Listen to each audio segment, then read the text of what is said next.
Hey everyone, welcome to Paranormal M. Thanks for listening tonight. Some friends have told me that these stories have helped them sleep better, so you can try listening and share them with anyone who might need something to help them rest. Also, please subscribe to the channel if you haven't already.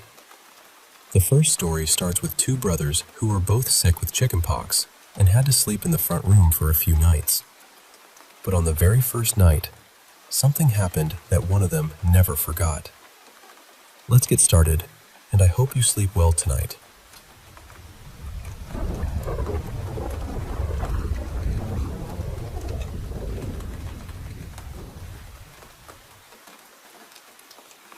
I've never really known the right place to tell this story, but it stayed with me for years, and honestly, I still think about it more than I'd like to admit. I was around 13 when it happened. My little brother was about 8, maybe 9, and somehow we both caught chickenpox at the same time. My parents didn't want us spreading it to the younger kids, so they set us up in the front room with blankets, pillows, and a couple of mattresses on the floor. It felt kind of strange at first, almost like a little indoor campout. But that first night changed everything for me. I woke up and couldn't move. At first, I thought I was just half asleep, but then I saw her. There was a woman standing near the doorway, just barely peeking around the corner like she didn't want to be fully seen. She had on this long black dress that moved softly around her, even though there was no breeze. Her face was completely wrapped in bandages. I couldn't see her eyes, her mouth, anything. We just stared at each other. And the moment it felt like she knew I could see her, she slowly pulled herself back behind the wall until she was gone. I remember forcing my eyes shut, telling myself it was a nightmare, telling myself I just needed to sleep. Then I opened my eyes again. This time, there was a man in the room. He was very tall, too tall to feel normal, and he was wearing an old dark suit, the kind you'd see in an old family photo. His head was long and oddly shaped, wrapped completely in bandages, and there was this strange pointed shape rising from the top of it, also wrapped up like the rest of him. He wasn't walking exactly. His feet didn't move, but he was still coming closer. That's the part I remember most clearly. He just kept sliding toward me, inch by inch, without taking a single step. When he got close enough that I could see the folds in the bandages, something in me finally broke loose. I tried to scream for my dad. The second my mouth opened, he vanished. After that, I whispered every prayer I could remember. I pulled the curtains open just enough to let the streetlight spill into the room, and eventually, somehow, I fell asleep again. But it didn't last long. I woke up to my little brother screaming. He was still asleep, but he was crying, kicking, and shouting like something was right there with him. I tried shaking him awake, and then my mom came running in, with my dad right behind her. They couldn't wake him right away either. My mom started praying fast, almost breathless, while my brother kept screaming and twisting under the blanket. Finally, he woke up, sobbing so hard he could barely speak. My parents held him until he calmed down, and eventually, he fell asleep again. The next morning, he wouldn't say a word about it. A few days later, he finally admitted that he had seen something in the room. Something that was trying to get him. He wouldn't describe it more than that. After that night, sleep paralysis became a regular part of my life for the next couple of years. Sometimes it was just shadows standing in corners. Other times, it was worse. Much worse. The one I remember most was a woman crouching beside my bed. Her skin was pale, almost gray, and she had short, uneven hair. Her mouth was wrong. I don't know how else to explain it. Either her lower jaw was missing, or it was hanging open in a way no human face should be able to do. There was something black smeared around her mouth and chin. She had no eyelashes, and her eyes weren't huge or sunken, or anything dramatic like that. They were just wrong. Empty, but focused. Like she was looking at me and through me at the same time. Then, about 2 years later, we moved, and it stopped. completely. I've never had sleep paralysis again. Not once. I've never seen anything like that since, and nothing even close has happened to me in any other house. I know there are explanations for sleep paralysis. I know the brain can do terrifying things when it's caught between sleep and waking. So I'm not saying this was definitely paranormal, but I've never been able to shake the timing. It started in that house. My brother saw something terrible the same night I did, and the moment we moved away, it all ended. So I still wonder about it. Was it just sleep paralysis? Or was there something in that house that we were finally lucky enough to leave behind?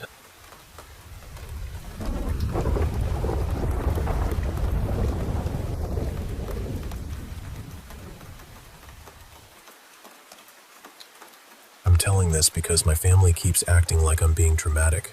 But the thing is, they've seen things too. They've heard things. They live in the same house I do, so I don't really understand how I'm the one getting looked at like I've lost the plot. I'm 19 now, and we've been in this place for a few years. It's out in the middle of nowhere, the kind of place where once it gets dark, it doesn't just look dark outside. It feels swallowed. There aren't streetlights, there aren't neighbors close enough to explain things away, and when something happens, you can't just say, maybe it was someone walking past. Because there is no one walking past. The first thing I remember noticing was the doors. Doors would slam when I was home alone. Windows too. Not just a little creak or a breeze pushing something. I mean full, angry slams that would make the whole house jump. Sometimes it happened when everyone else was sitting in the same room as me, right where I could see them. So it wasn't my brothers messing around. It wasn't my mom or dad. It was just the house suddenly deciding to throw a tantrum. Then there were the smells. That sounds small, I know, but it wasn't normal. In one corner of the hallway, you'd suddenly smell cigarette smoke, like someone had just taken a drag and blown it into the air. But only in that one spot. You could step forward and it would be gone. Step back and there it was again. Other times there was this sickly sweet smell, like something rotten but sugary. I don't know how else to describe it. It showed up in cupboards, bedrooms, the bathroom, places where nothing dead could have been hiding. We checked. Of course we checked. Nothing was ever there. We hear voices too. People yelling from outside when no one is there. A man's voice once, loud enough that I went completely still and waited for someone else to react. Nobody did at first, and then my brother looked up and said, "Did you hear that?" So no, it's not just me. One of the worst things that happened to my parents was one night when they heard a little girl sobbing outside their bedroom door. Their room has a door that leads outside, and both of them heard it. My dad actually called out, thinking maybe some child was hurt out there. The crying stopped instantly. After that, he started having dreams about little girls crying. He still tries to convince himself it was somehow me, which doesn't make sense because I'm the oldest. I'm his only daughter, and I was not standing outside their door sobbing in the dark like some cursed Victorian hallway ornament. The first year we lived here, I was sitting at my desk drawing, just minding my business. I had music playing quietly, my pencils out, nothing strange going on. Then something grabbed my shoulder. Not brushed it, not tapped it. Grabbed. And I felt breath on the back of my neck. Warm breath. Close enough that every hair on my body stood up at once. I spun around, and there was nothing there. I don't even remember what I was drawing after that. I just remember sitting there frozen, trying to convince myself skin can lie. After our cat died, things got stranger in a different way. Sometimes, walking down the hallway, something would brush past my ankles, or I'd feel something grab lightly at my foot. My mom has felt it too. My brothers have seen him. I still catch little shapes moving low to the ground, right at the edge of my vision. I'm honestly not scared of that one. He was not exactly the brightest little creature when he was alive. Sweet, but not sharp. If he's still wandering around, I wouldn't be surprised if he just hasn't figured out the paperwork yet. But not everything here feels like him. The scariest thing that has ever happened to me was in the lounge room.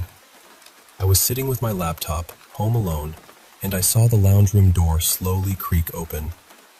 I looked up, and there was a head peeking through the gap. Just a head. No body, no shoulders, nothing below it.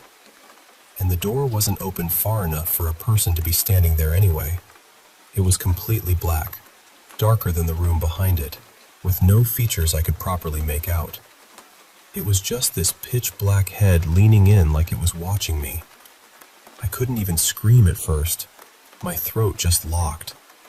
Eventually I made some kind of noise, barely even a sound, and the door slammed shut so hard I thought the frame might crack.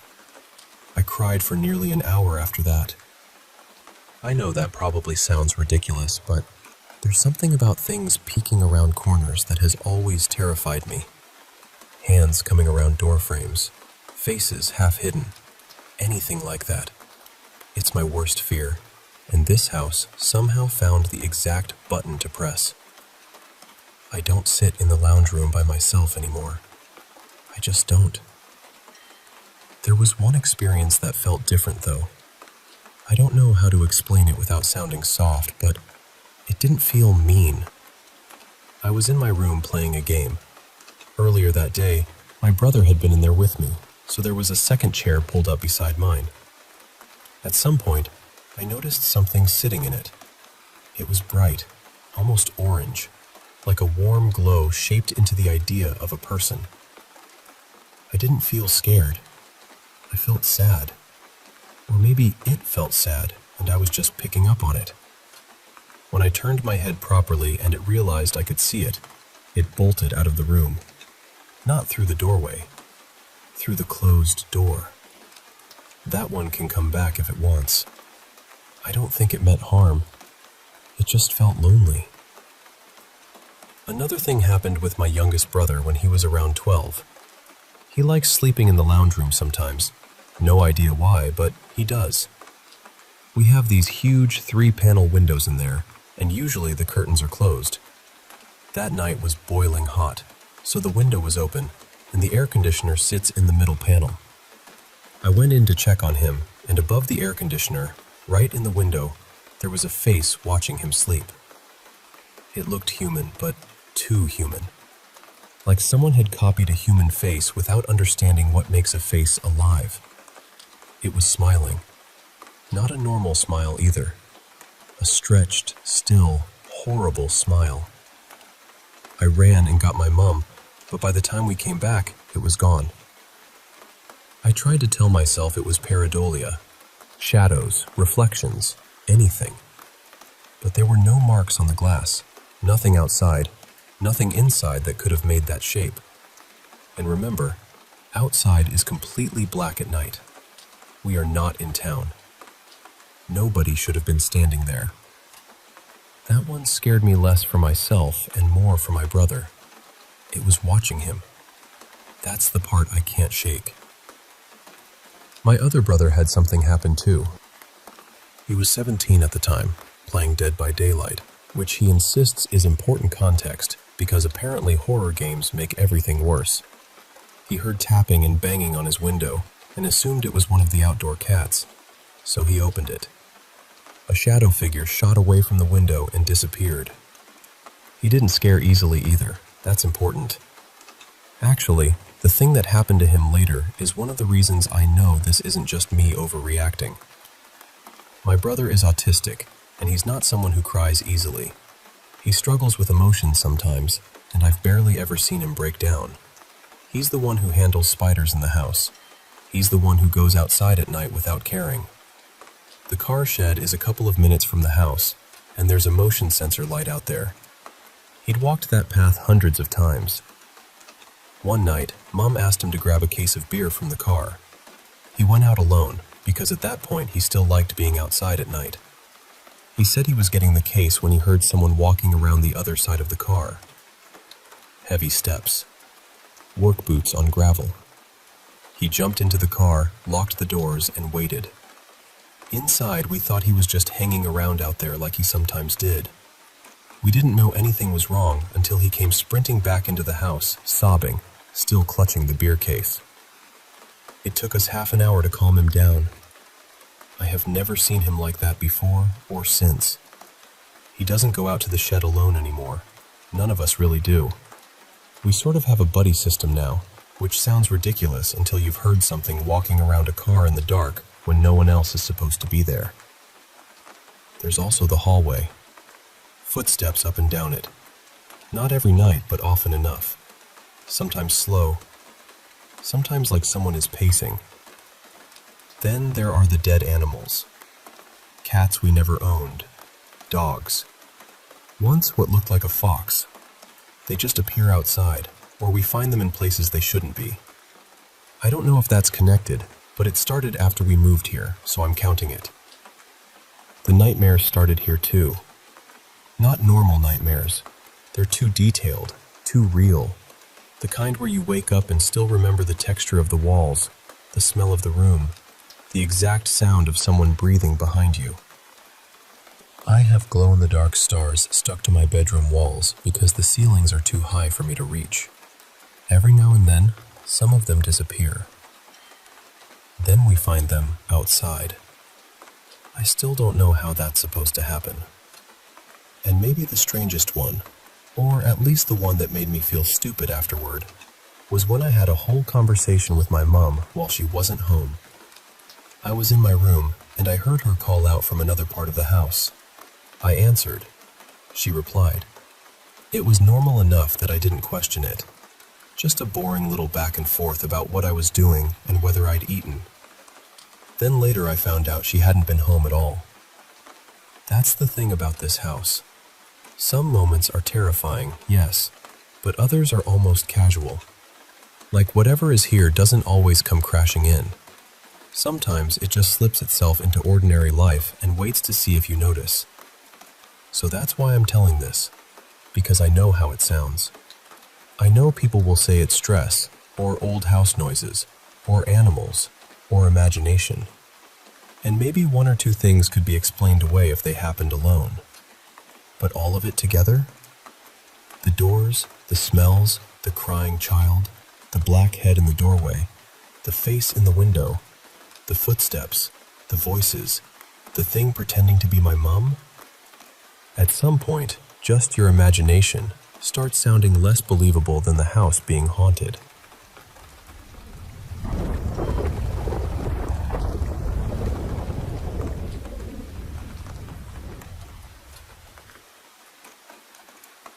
Hi, I just want to tell you about something that happened a few weeks ago, because honestly, I still think about it. My family and I went to Piet Castle in West Liberty, Ohio, and I expected it to be interesting. Maybe a little strange because of how old it is, but I did not expect it to affect me the way it did. I've been to plenty of historical places, and I've had my share of paranormal experiences before, so I'm not usually someone who gets shaken easily. But this place had a heaviness to it that stayed with me long after we left. The strange thing is, I didn't find anything that really said the castle was supposed to be haunted. I looked online afterward, read through different bits of history, and tried to figure out why it felt the way it did, but nothing really explained it. The castle was finished in the early 1880s, so it definitely has age behind it. But the second we walked inside, it felt like the air changed. It was almost like stepping into a place that was slightly separated from the world outside.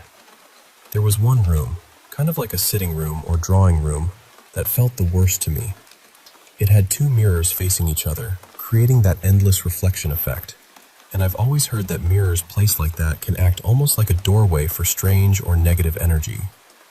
Then I noticed there were more mirrors facing each other in the hallway nearby, and right away, something in me just went, that's it. That's why this feels wrong. When we went upstairs, it got even more intense. My parents and I all felt our hearts racing, and I remember feeling like I couldn't quite get a full breath. It wasn't because the stairs were hard to climb either. They were actually pretty easy. It felt more like my body was reacting to the space itself. I kept feeling like I was right on the edge of a panic attack, which is so unusual for me. Paranormal stuff usually makes me curious, not scared. But this was different. After we finished looking around upstairs, we went back down, and my parents said they were going outside for a bit. I decided to stay inside alone and record as I walked through, just to see if I could catch anything unusual. I went through the downstairs, then back upstairs, stepping into some of the rooms by myself. The whole time, I felt like I had been gone for nearly 10 minutes. My parents thought the same thing, because my mom even texted me to check if I was okay. But when I looked at my phone, the recording had only been going for 4 minutes and 18 seconds. That sounds so small, but it really bothered me. There is no way it felt that short. It felt like I had been inside much longer. I don't know whether walking back through those mirrored areas alone messed with my sense of time, or whether the energy in that place just threw me off completely. Maybe it was nothing more than perception. But with how the castle felt, and with those mirrors everywhere, I can't honestly say it felt normal. After we left, I felt off for the rest of the day. Later that night, I was actually scared, and again, that is not like me. Even now, whenever I talk about it, I get that same heavy feeling in my chest. I don't know if I'd say the castle felt haunted by a ghost exactly. It felt more like there was a dark, dense energy sitting there. Even the area around it felt strange to me. Like Logan County and the surrounding parts of Ohio have this quiet, eerie weight to them. There's so much history in that land, and with places like the Ohio Caverns not too far away, I can't help but wonder what all of it is connected to. So if you've ever been to Piatt Castle, or even just that area, I would really love to know what you felt there. Because whatever happened to us, I still don't have a real explanation.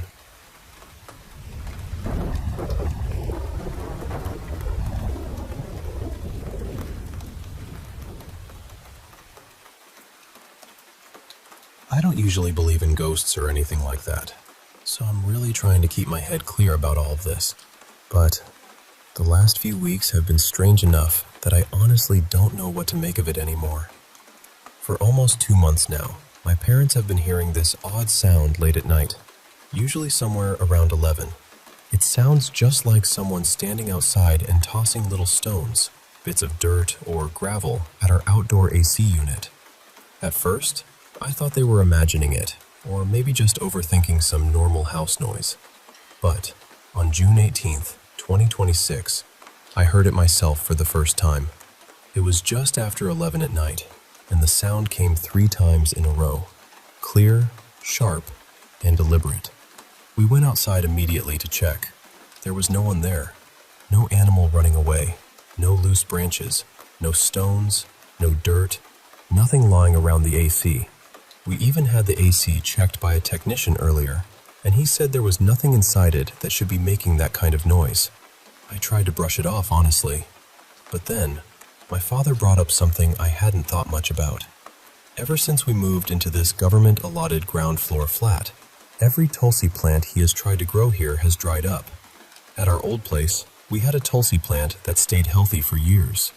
Other plants grow here, but my parents say flowers and vegetables never seem to survive properly. Now, I know that could easily be bad soil, sunlight, water, pests, anything like that. I'm not saying that proves anything. I'm just telling you everything the way it happened. Because my parents were getting uneasy, my father called a local pandit. I wasn't really convinced. To be honest, I felt like he was making the situation sound more frightening than it needed to be. He did a few rituals around the house, but he didn't explain much at the time. Then, something happened a few mornings ago. It was around 6 in the morning, and all of us were still asleep.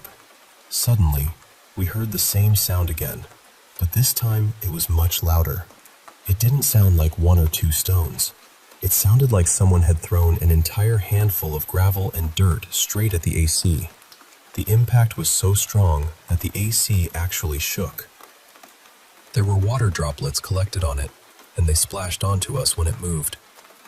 All of us woke up instantly and rushed outside, fully expecting to catch someone there. But again, there was nobody. No dirt, no pebbles, no footprints, nothing. Later that morning, while I was checking the outside of the AC, I noticed a few small dents on the metal. I honestly don't know whether they were already there or if they came from whatever happened that morning. That same day, the Pandit accidentally left some of his books at our place. He came back around 7 in the evening to collect them. Before leaving, he looked serious and said, "That thing will attack you." I didn't take it seriously. I thought he was just trying to scare us, or maybe trying to make the whole thing seem bigger than it was. But around 10 that night, my aunt was washing her face when she suddenly screamed. She said something invisible had slapped her twice and grabbed her wrist. She was crying and trembling, and she kept saying her cheek and hand hurt. The strange part is, even afterward, her right cheek felt warmer than the other one, and she said the spot on her wrist still hurt where she felt something had held her. I'm not saying this is paranormal. I really don't want to jump to that conclusion. I'm looking for a logical explanation first, because I've never been the kind of person who believes in ghosts easily. But these incidents have shaken all of us. Has anyone ever experienced anything like this? Could there be some normal explanation for the sounds, the dents, the shaking AC, and what happened to my aunt? I'd really appreciate any ideas because right now I'm trying to stay calm, but I don't know what to think anymore.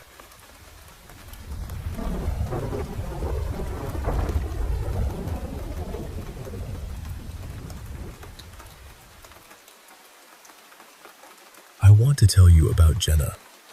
She was 25, living in Manchester, and on the outside, her life looked pretty ordinary.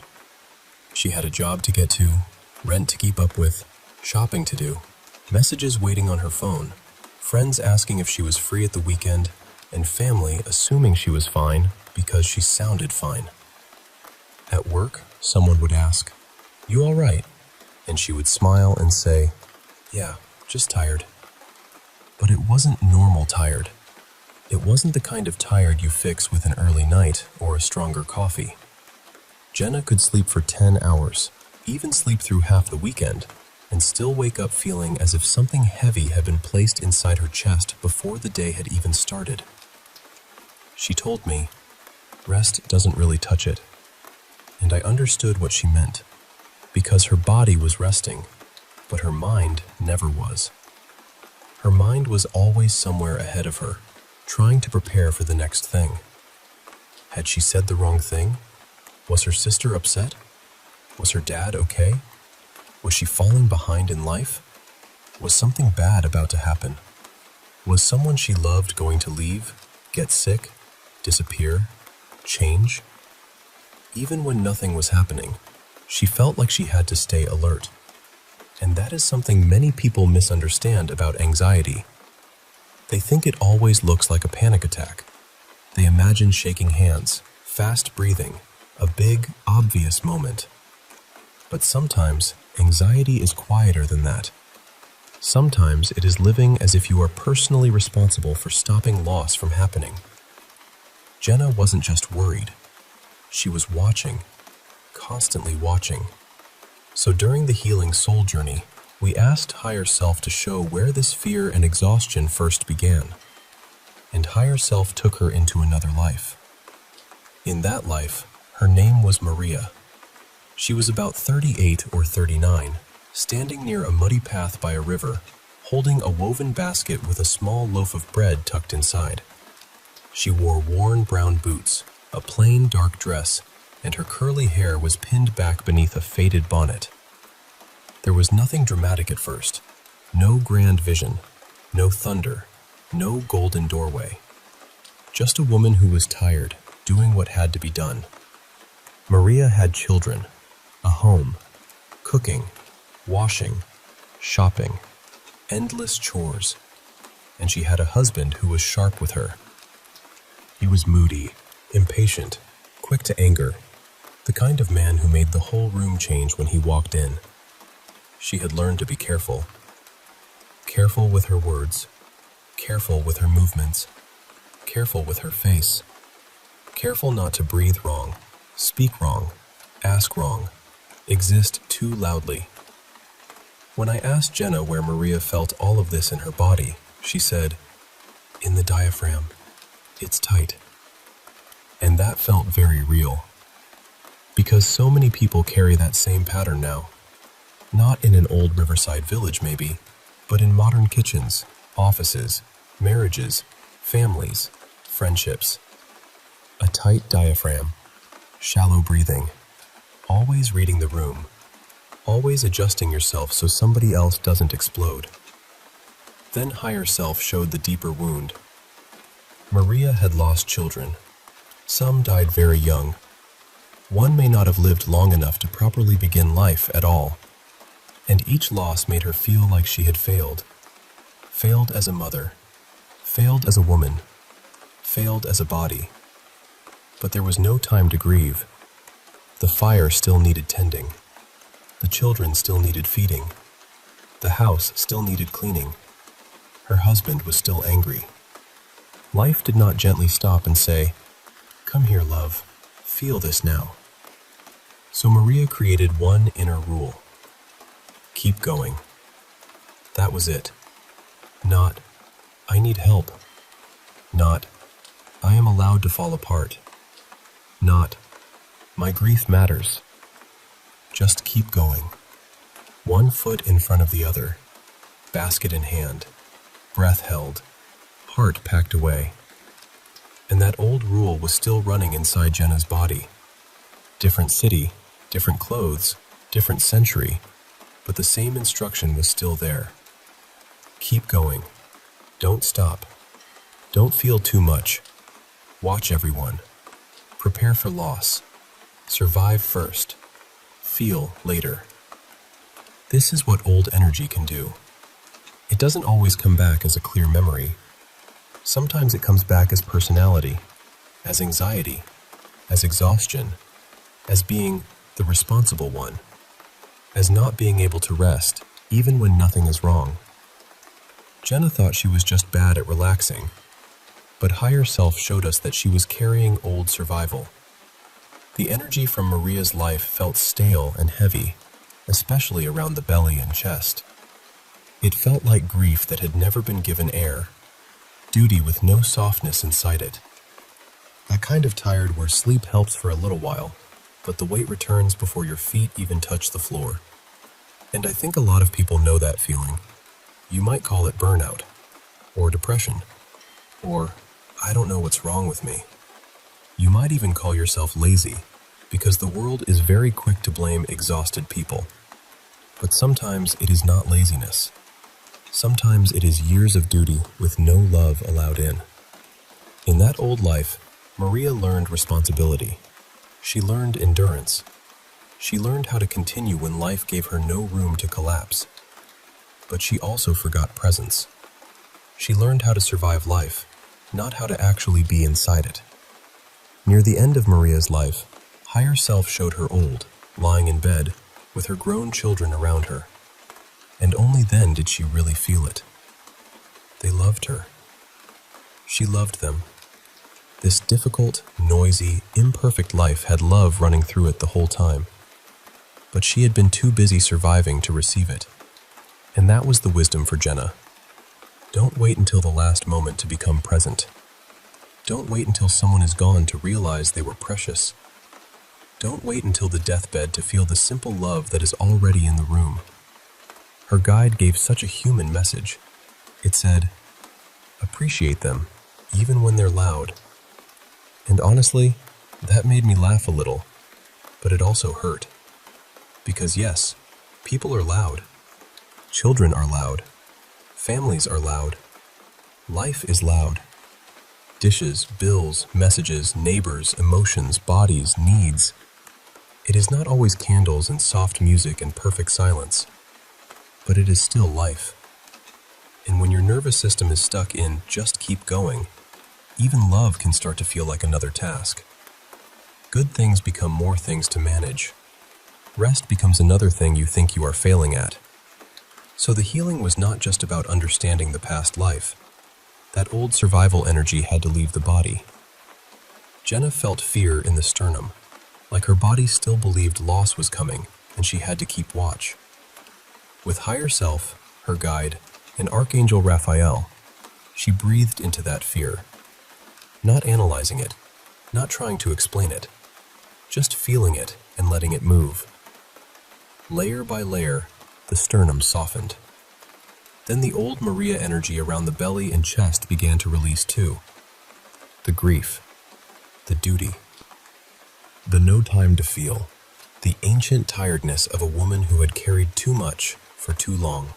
It was like the body finally understood something very simple, that life is over. You are not there now. You do not have to carry Maria's basket through Manchester. After the release, the message that came through was gentle. You are doing good. Not, you need to do more. Not, fix yourself faster. Not, be more spiritual. Just, you are doing good. And that is such a different voice from the human mind, isn't it? The mind says, you're behind. You should be stronger. Why are you still tired? Why can't you relax? Why can't you be grateful? Why can't you get your life together like everyone else? But higher self was kinder. It showed that Jenna's tiredness had history. Her fear had a root. Her body had been carrying an old instruction that said, survive first, feel later. But later never really comes. That is the trap. We keep saying, after this week, after this deadline, after this person is okay, after I have more money, after life calms down, after I fix myself. But life does not always open some perfect, quiet doorway and invite us into peace. Sometimes we have to come back into life while it is still messy, while the dishes are still there, while the phone is still buzzing, while people are still being beautifully, inconveniently human. So maybe the question is not only, why am I so tired? Maybe it is also, where am I only keeping going? Where did I learn that nobody would come to help me, so I must never stop? What grief did I never have time to feel? What ordinary love is already here, but I am too exhausted to receive it? Sometimes healing is not a huge cosmic download. Sometimes it is a tired part inside you finally hearing the words it needed all along. You can stop now. You can breathe now. You can feel now. You do not have to wait until the end of life to be here.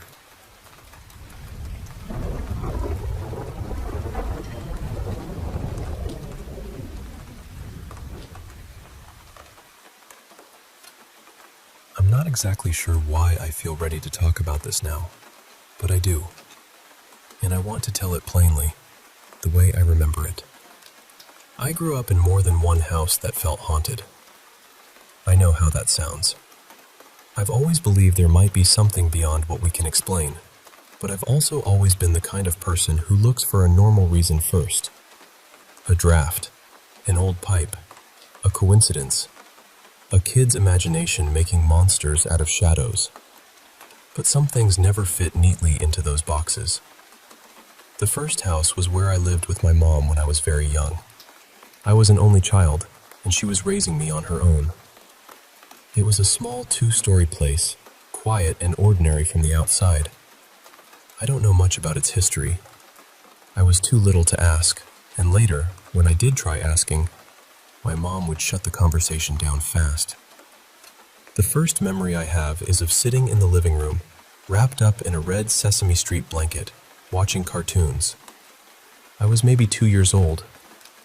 Out of nowhere, I felt this pull, like something had tugged my attention away from the TV. I crawled over and just stared at the front door. There was no window in that door, no window in the room that faced the porch either.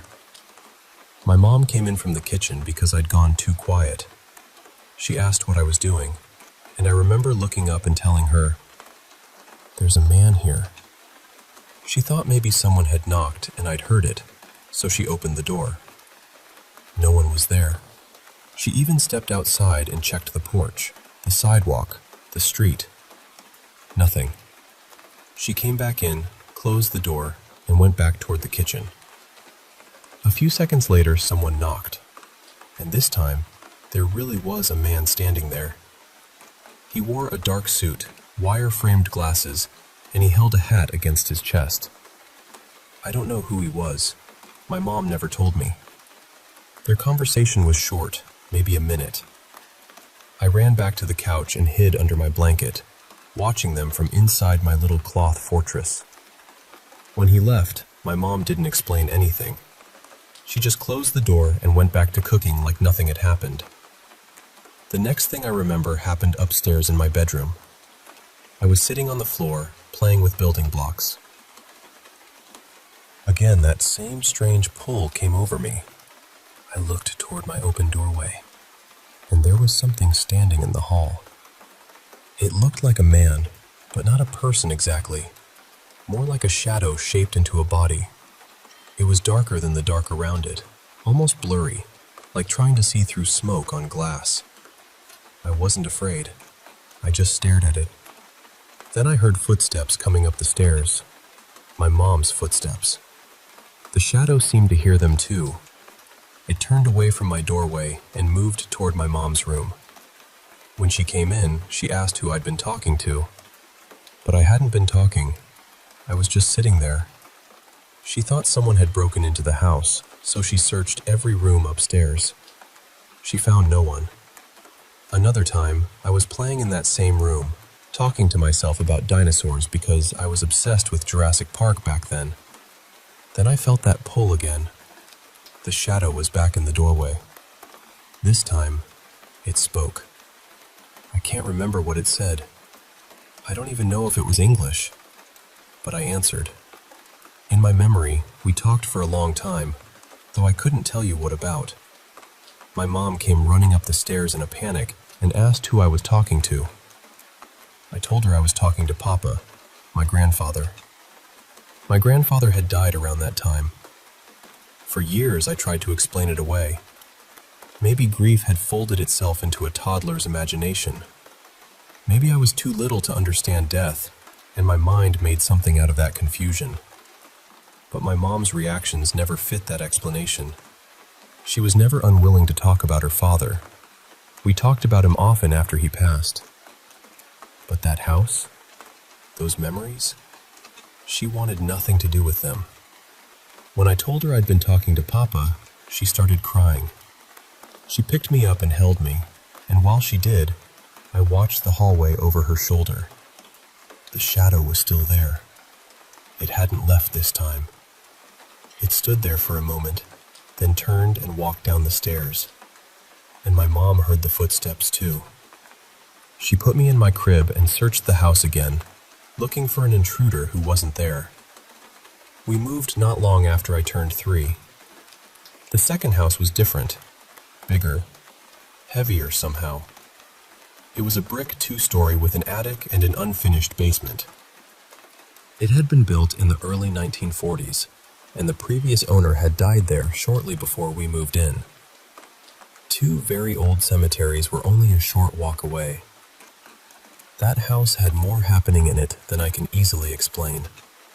Some things felt angry, some things felt like echoes, and some things felt almost casual, like we were sharing the space with invisible roommates who had forgotten to move out. There were doors that opened and closed on their own, a piano in the basement that would play by itself, chairs that rocked until you noticed them, then stopped, windows and doors that were locked at night but open in the morning, footprints in fresh snow on the roof of the attached garage. Sometimes there were whispers, sometimes a low crying sound, sometimes footsteps where no one should have been walking. I gave the thing in the attic a name, Freddy. The thing in the rest of the house I called Frank, which was close to the old owner's name. They felt different from each other. The attic had this horrible smell whenever something happened up there, rotten but sharp, and it never lingered long. There were little crawl-space doors in the attic with stiff latches, the kind you had to really tug to open. We'd close them, and later they'd be open again. The closet door up there did the same thing, but the activity in the rest of the house didn't smell bad. It felt lighter somehow, almost like someone saying, "Sorry, didn't mean to startle you," or, "Hey, I'm still here." Once, when I was about 13, I was home alone downstairs. My old bedroom closet upstairs kept opening and slamming shut over and over again. Finally, I yelled, "Frank, cut it out!" And it stopped. That was one of the first times I truly felt the old explanations fall apart. Around that same age, I was watching TV after school with my dog, Jasper, when I smelled smoke. Not faintly either. It smelled like something was burning. Jasper smelled it too and started barking. I ran upstairs, checking room after room, but I couldn't find anything. No smoke, no fire, no heat. When I came back downstairs and told Jasper to calm down, every door on the second floor slammed shut at the same time. I grabbed him and ran out the back door without shoes. We stayed outside until my mom came home from work. There were other things too, and I'll just tell them plainly. When I was around 8, I vanished from my bedroom for a couple of hours. I woke up back in my bed, confused, while my mom, neighbors, and even police were outside searching for me. One winter, when I was 6 or 7, I was sledding down the hill in the backyard with a friend. He said I went down the hill and disappeared. He ran home terrified. I remember waking up on the sidewalk at the bottom, with my mom screaming my name from the porch. One night, I saw a man in a blue plaid shirt staring through my bedroom window. I ran to get my mom, but no one was there. My bedroom was on the second floor, so I still don't know how anyone could have been standing outside that window. The same shadow figure from the first house would sometimes come out of my closet at night and stand there while I tried to sleep. Once, when I was home alone, someone started pounding on the front door so hard I thought it might break. It was a thick oak door, not something that rattled easily. I ran toward the back of the house, but I could feel whatever it was moving around outside, circling toward the back. Before it got there, I bolted out the front and ran to a friend's house down the street. After we put in a pool, dead animals started showing up around the property. Raccoons, birds, stray cats, even deer. It happened too often to feel normal. Birds would fly into the house or slam into the windows and die. Once, I found strange lumps of meat sprinkled with cornmeal at all 4 corners of the intersection near our house. I still don't know what that was. For a while, my mom remarried, and I had a stepfather and 2 stepbrothers in the house. One of my stepbrothers had the attic room and never wanted to stay with us. He always wanted to go back to his mother's house. He never told me why.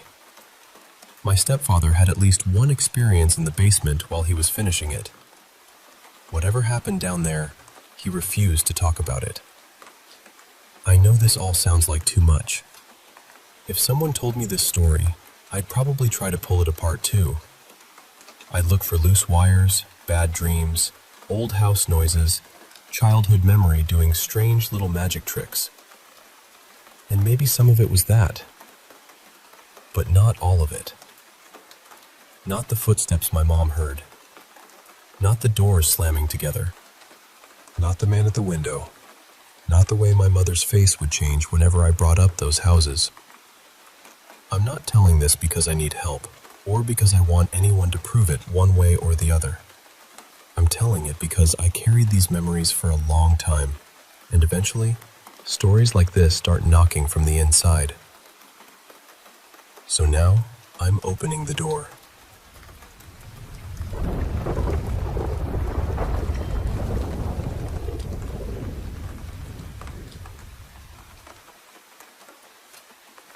I don't really know how else to say this, but strange things have been happening around my family for years, and after a while, it gets hard to keep brushing them off. The first thing I clearly remember happened when my mom and I were sitting in her bedroom. The house was quiet, completely normal, and then we both heard the front door open. A second later, it slammed shut hard enough that we both froze. I got up right away and checked the whole house. Every room, every corner, even outside. Nobody was there. Nothing was open. Nothing looked disturbed. A few days later, we were sitting near the front of the house when the doorbell rang. We were close enough that we should have seen someone standing there or walking away. But when I opened the door, there was no one. Not a person in sight. A few months after that, I was in the kitchen putting dishes away.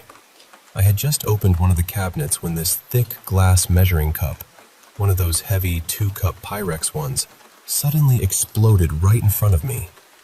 It hadn't fallen. It wasn't hot. It was sitting in the cabinet at room temperature, and it just shattered out of nowhere. Glass went everywhere. I remember standing there completely stunned, trying to understand how something like that could even happen. And then there are the footsteps. At night, I'll hear what sounds like someone walking up and down the hallway. Slow, clear steps. Sometimes I open my bedroom door immediately, almost fast enough to catch whoever it is, but there's never anyone there. It has happened when other people are home, and it has happened when I'm completely alone. We have several cats, so believe me, I've tried to blame it on them, but some things just don't fit. One day my brother came into my room and asked if I had moved the cat's water bowl. I told him no and asked why. He said it was sitting in front of the bathroom door, which is more than halfway across the house from where it normally stays. This wasn't a small bowl either. It was big and heavy, and somehow it was still full of water. Nothing spilled. No trail, no mess. I honestly don't see how the cats could have dragged it that far without tipping it over. A couple of nights ago, I was making dinner in the kitchen. Above the sink, there's a window that looks into our living room because that part of the house was added on years after the original house was built. My mom was nearby, and we both heard 3 loud knocks on that window. Not little taps, real knocks. I opened it right away to see who was there. My son was in the living room, but he was way over on the far side, nowhere near the window. There's no way he could have knocked and gotten away that fast without me seeing him move. I looked at my mom and asked, "You heard that too, right?" She said yes immediately. The strangest part is that my son, who was in the room where the knocking came from, said he didn't hear anything at all. My great-grandmother died in this house sometime in the mid-90s. I was young, so I don't remember the exact year, but I do remember the feeling that the house changed after that. And this is hard to admit, but after she passed, I saw her once. I saw her walk past that same window, the one where we heard the knocking. It was just a quick glimpse, but I knew what I saw. My mom, my son, and I have also all seen what we call the ghost cat. We didn't even talk it through first. When someone asked what color it was, all 3 of us said black at the exact same time. Things disappear in this house too. Not for a few minutes, for months. We'll search the same places over and over, and then whatever was missing will show back up somewhere obvious, somewhere we absolutely checked before. There are so many other things, and I know I'm forgetting some of them right now, but it all adds up. After years of it, you start to feel like the house is listening. And honestly, this has followed me beyond just one house. Ever since I was a kid, through different homes and all the way into adulthood, I've woken up with long, deep scratches on my chest. I keep my fingernails short, and there have been plenty of times when no pets were anywhere near my room. I never really told people because I always felt like they'd think I was making it up. My mom and my son believe me because they've experienced enough themselves. But outside of them, I've mostly kept quiet. That's why I finally decided to talk about it anonymously. It felt safer that way. One more thing that still gives me chills. My son once asked my mom, my brother, and me, out of all our cats, which one do you think would be a skinwalker? Without hesitating, all of us answered at the exact same time. Our Siamese cat, Coco. That cat's name is short for Psycho, and honestly, it fits a little too well. I don't know what all of this means. I don't know if it's my great-grandmother, something attached to the house, or something that has been following me for most of my life. I just know that after nearly 3 decades of strange, unsettling things, it's hard not to feel like something is there. Something I can't explain, but definitely can't ignore.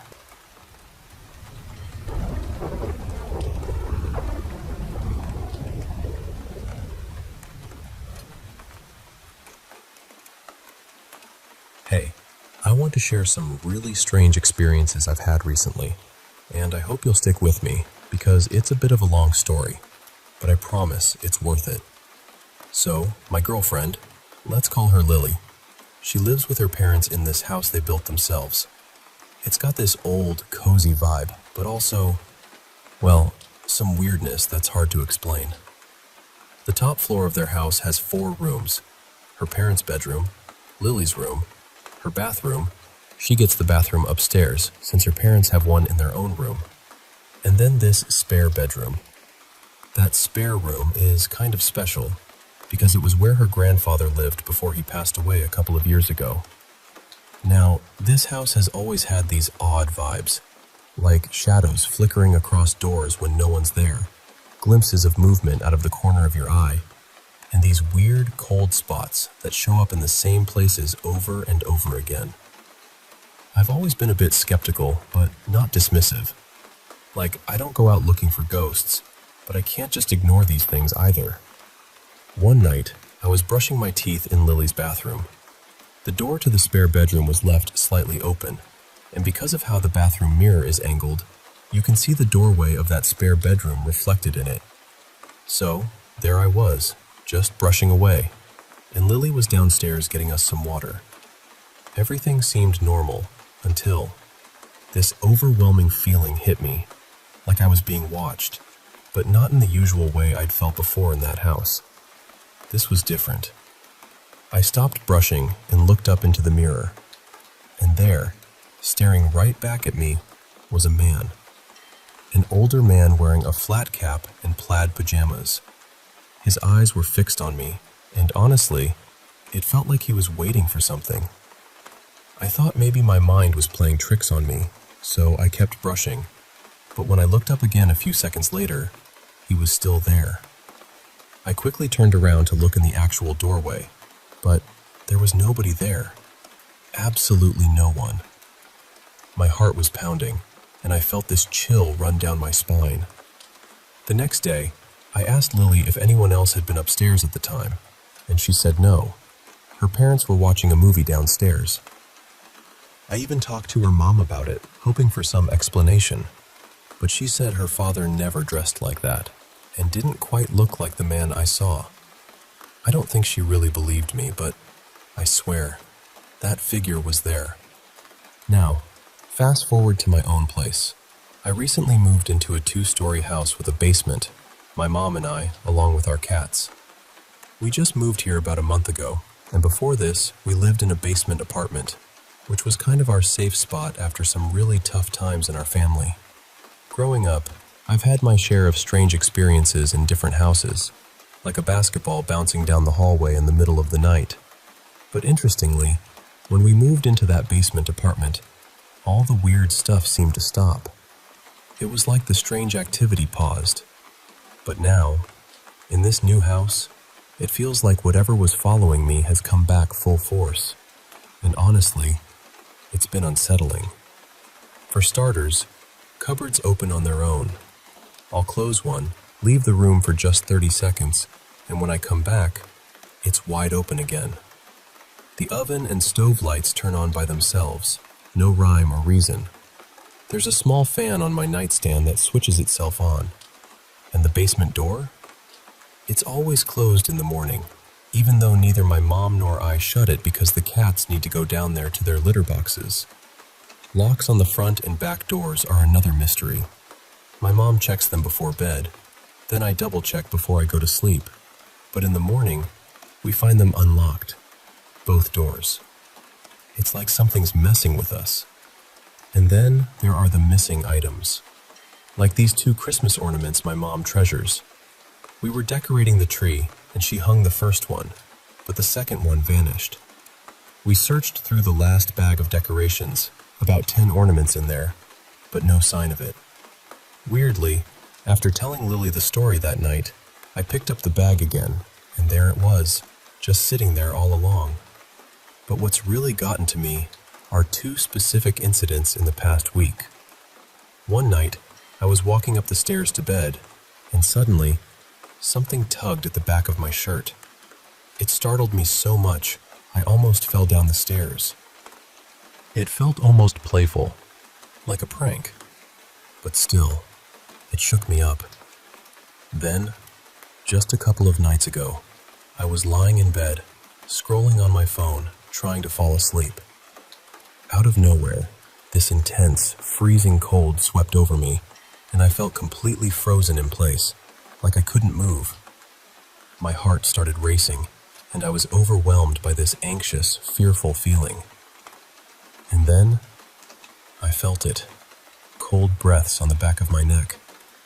I'm not exaggerating. It was like someone was breathing right there. I was terrified and stayed completely still for what felt like forever, about 5 minutes, until the breathing stopped, and suddenly, all the fear vanished, as if it had never been there. I honestly don't know what to make of all this. Why did the strange activity stop when I was in that basement apartment? Why is it back now, and so much stronger? Was Lily's house just a place where it could reach me while I was living there, and now it's following me here? I don't have answers, and it's left me feeling pretty uneasy. Thanks for listening to my story. If anyone out there has any insight or similar experiences, I'd really appreciate hearing from you.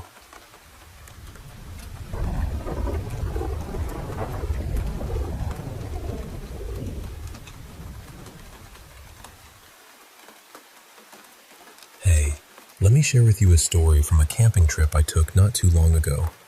You know, I've always enjoyed camping solo. There's something really peaceful and grounding about being all alone in the wild. It's like the world slows down and you just breathe in the stillness. So one morning, I loaded up my gear and my rifle, just to be safe, and headed out toward this trail I'd been wanting to explore. I arrived early. The sun was just beginning to peek over the horizon, painting the sky with soft pinks and oranges. I hiked for what felt like hours, probably 15 or 20 miles, until I found this perfect little clearing off the main trail. Exhausted but satisfied, I set up my tent at the southern edge where the clearing met the dense tree line. The air was crisp, the scent of pine all around me, and I managed to get a fire going despite my tired hands. I roasted some sausages over the flames, the crackling fire mixing with the distant chirps of birds and rustling leaves. Then, faintly beneath the natural forest sounds, I caught this dragging noise, like an animal walking with a limp. I thought maybe it was a deer, something moving carefully, perhaps injured. It tugged at my heart, the image of a poor creature struggling out there alone.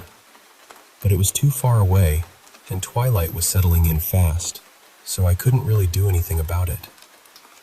I shrugged it off and kept eating, letting the warmth of the fire comfort me. After I finished, I put the fire out carefully, not wanting to leave any glowing embers, then crawled into my tent and zipped myself snug inside my sleeping bag. Oddly, even though I was wiped out, sleep wouldn't come. So I pulled out a book and started reading by the soft glow of my lamp, the quiet rustle of pages my only companion. Hours slipped by, and then I heard it again, closer this time. That slow, heavy dragging sound, but it was coming from the far side of the clearing, opposite where my tent was pitched. I set the book down, heart beating a little faster, and listened. The footsteps were loud, deliberate, like something heavy being pulled across the ground.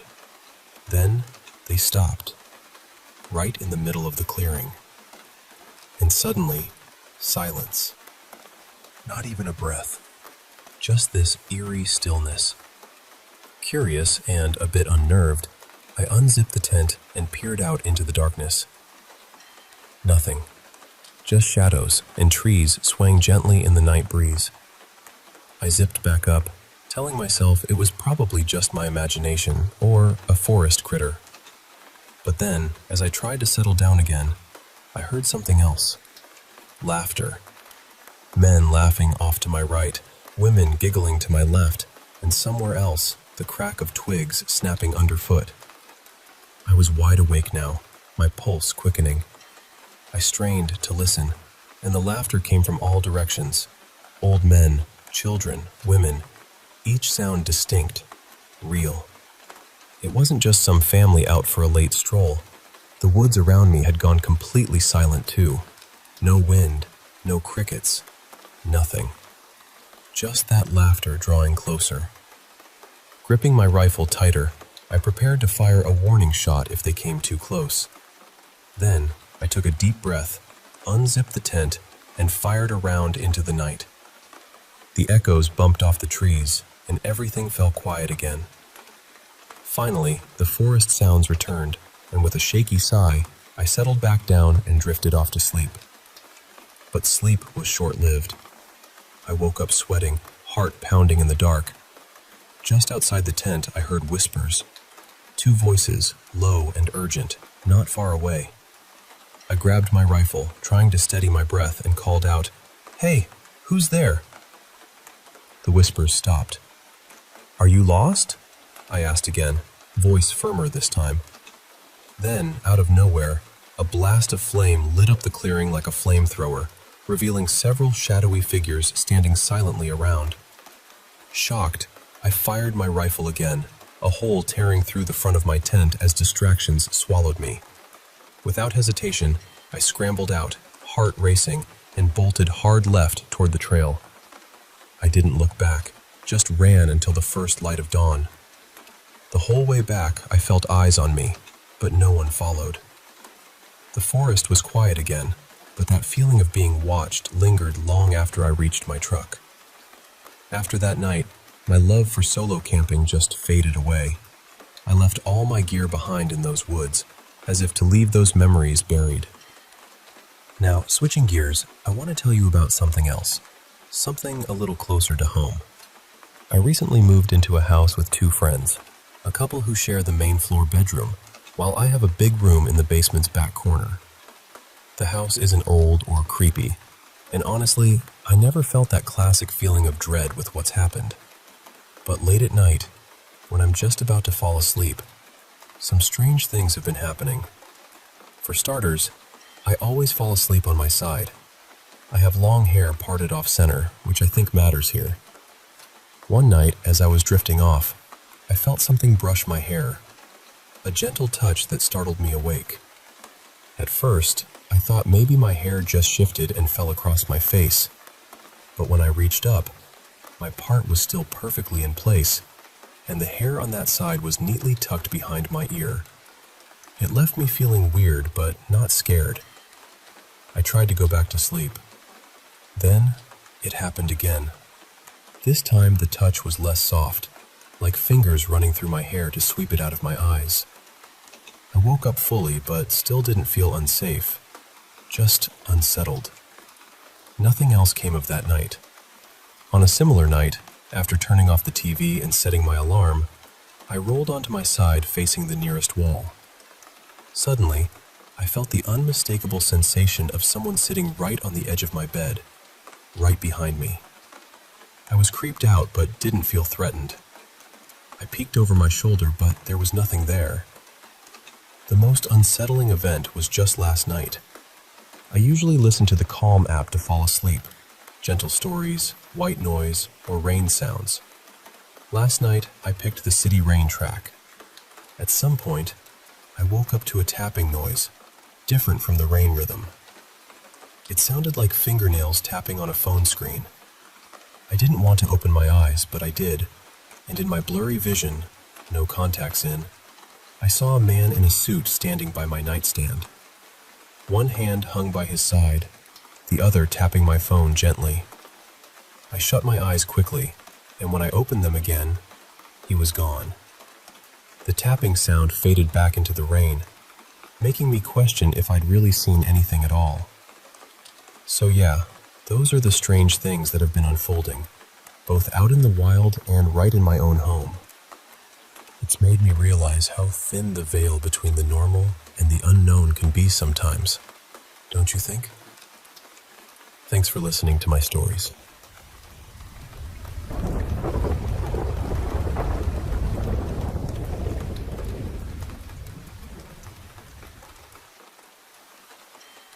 Hey, so I want to share something that's been weighing on me for a while now. It's about this dining experience. Well, not really an experience you'd want to have, but it's hard to even put into words. I've been trying to make sense of it, hoping to find others who might have gone through something similar. But all I've found are vague rumors and blurry snapshots, nothing concrete. I know what I went through was real, and I'm convinced this place exists somewhere out there, but that's all I've got so far. It all started back in February. I was supposed to meet someone for a date. I dressed up nice, even brought her flowers. These beautiful blue sunflowers from the corner shop. But she stood me up. Texted me just minutes before we were supposed to meet, saying she'd met someone else. Probably juggling a few people and settled on another. Whatever the reason, I was left alone on the street with a bouquet in my hand and nowhere to go. As I walked home, feeling a mix of disappointment and frustration, I decided I needed to do something for myself. You know that saying from RuPaul?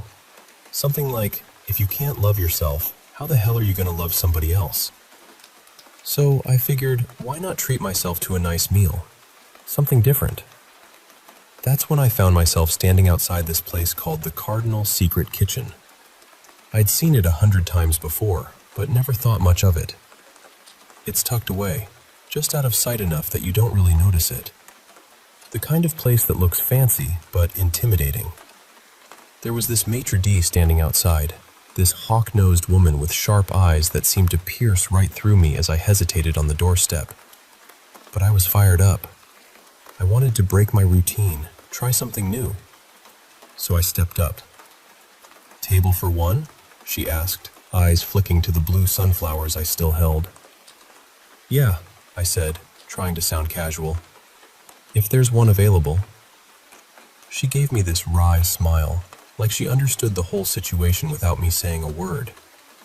"I'm sure we can arrange something. Please, come with me." I followed her up a wide staircase to a set of heavy double doors that led down into a cellar. The first room was this wide open space with cobblestone walls and marble floors. There was a cozy lounge area, a big oak bar, and a few tables spread out. People were there, mostly business types with their coats on, some laughing and drinking, others packing up meals to take away. Definitely not the table for one crowd. When we reached a large metal door, the maitre d' held out her hand. "No phones in the dining area," she said, pointing to a small sign with a phone crossed out. I smiled, a bit embarrassed. "Of course. Where should I leave it?" She handed me a little silver tray for my phone, which I placed on it. "We can charge it for you while you dine." I thanked her and stepped through the door into the dining area. It was a long room, about 50 by 30 feet, with another metal door at the far end. I realized I was still clutching the blue sunflowers and dropped them in a small garbage can by the door. There were 8 tables, 4 on each side of a red carpet, with thin mirrors along the walls that looked like slim basement windows. The door slammed shut behind me, a bit more forcefully than I expected. The room was full of guests, most waiting quietly for their meals. I kept walking straight through, as instructed, and opened the door at the other end. Another room, almost the same size and setup. This one had fewer guests and no waiter in sight. Still no sign of Antonio, the person I was supposed to meet. I figured there must be another room, since there was yet another door on the opposite side. Just how big was this place? Some of the guests glanced my way, whispering in languages I didn't recognize.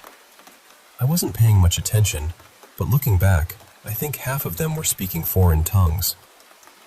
Just as I was about to open the next door, it swung open instead. 2 guests stepped out, carrying a paper bag, like the doggy bags I'd seen earlier.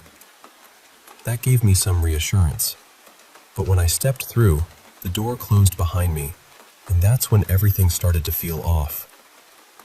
This third room looked just like the others, but it was completely empty.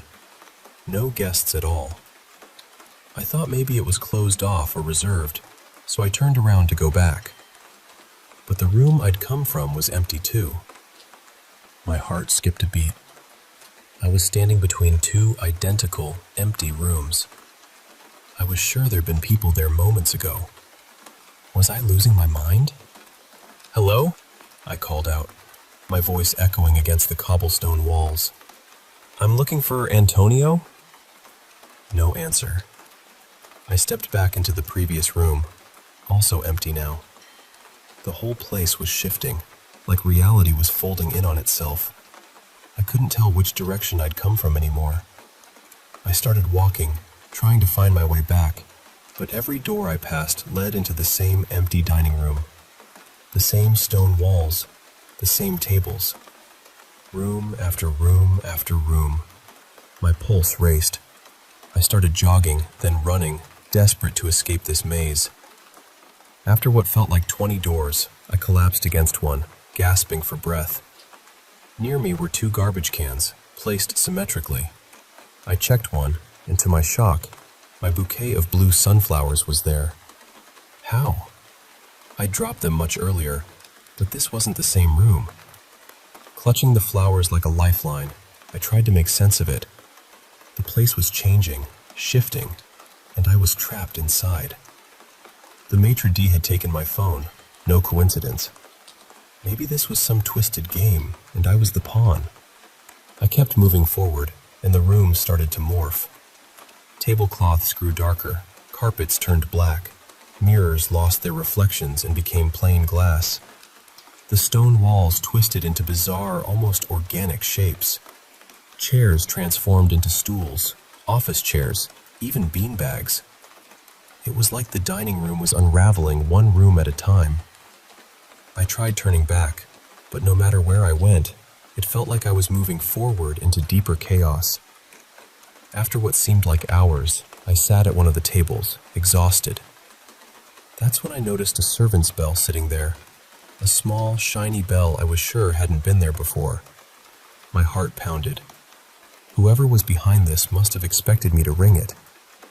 But I knew that ringing it without a plan could be dangerous. These people, or whatever they were, didn't have my best interests at heart. I found a wobbly metal pipe supporting a bar stool and took it with me. Then, I turned off the lights, plunging the room into darkness, and slipped off my shoes to move quietly. I rang the bell. I hid behind the door as I heard the hinges squeal. My mind was ready to fight, but the footsteps that followed were strange, heavy, wet thuds, like thick meat slapping against stone, and a crinkling noise, like a paper bag. Then came a low moan, and a pair of massive arms slammed onto the table with the bell. The sound of something heavy being thrown onto stone. I didn't dare strike. Instead, I edged out to the carpet and reached for the door handle. A muffled voice hissed from somewhere low down, panicked. "There! He's there!" I opened the door, expecting that first dining room. But no, this was the original, with guests sitting quietly. Only, they were wrong. One man had no eyes. A young woman wore a necklace made of eyeballs. An older woman was missing her lower jaw. They all turned to me, raised their silverware, and stood. Behind me, those heavy footsteps approached. I ran, swinging the metal pipe wildly. I hit the eyeless man on the head, but he didn't even flinch. No sound. I burst through another door into a room with just one guest, a little boy, no older than 7, chewing on an ear. The flickering lights made his movements jerky, like stop motion. On the floor, A toppled garbage can spilled paper bags. Voices whispered from them, sad, desperate. Wait, come back. Take me with you. Wake me, please. I didn't stop. My heart hammered with panic, a feeling that I was going further into the unknown, deeper into the Cardinal Secret Kitchen's nightmare. After a dozen more rooms, the footsteps finally faded. The guests grew fewer, more twisted, as if growing more frequent the closer I got to Antonio, the waiter. I had no idea how long I'd been wandering. Exhausted, I decided to rest after 50 rooms. By then, the dining hall had become barely recognizable. The walls looked like red tendrils, the ceiling pressed close. Tables were stone slabs covered with plastic sheets. The carpet was a muddy puddle. Garbage cans were just hollow logs. I collapsed in a corner, covering myself with plastic sheets, clutching my blue sunflowers and pipe tightly. I couldn't imagine falling asleep there, but somehow I did, resting in short bursts. When I woke, I hoped it was all a nightmare. But the Cardinal Secret Kitchen was still there. This was my reality for 6 days, wandering through rooms that shifted from forest to sinking ship, sometimes resembling a travel agency with unreadable brochures. I found bits of bark to eat, drank from puddles despite the ammonia smell. I broke lights and hid whenever I heard footsteps, slipping past the waiter whenever I could. My clothes were soaked with sweat and chafing. I'd fashioned a bag from tablecloths, collecting whatever useful things I could find: rocks, ashtrays, firewood. One day, I entered a room that looked like a night train car. It was fresh and quiet, the seats soft, the rhythm of the tracks almost hypnotic. And there she was, a woman around my age, reading a pocketbook, oblivious to me at first. When I approached, she looked up, concern flickering in her eyes. "Are you all right?" she asked gently. I broke down, sobbing. Talking to someone made me feel human again, reminded me I was still alive. She hugged me, letting me cry on her shoulder. For a moment, I felt hope. "Do you have a phone? Can you call the police?" I pleaded. Yes. Sit down. Want me to get help?" "No, just call them. Don't go." But then, footsteps. My heart sank. "No," I whispered, grabbing her hand and pulling her up. "He's coming. We have to go." She resisted, scared and confused. The door opened. A towering black silhouette filled the doorway, covered in slit goo, holding a paper bag in a grotesque, multi-jointed hand. It leaned to fit in the room, its long fingers twitching. "There! He's there!" the bag wheezed. "Come on!" I shouted, dragging her along.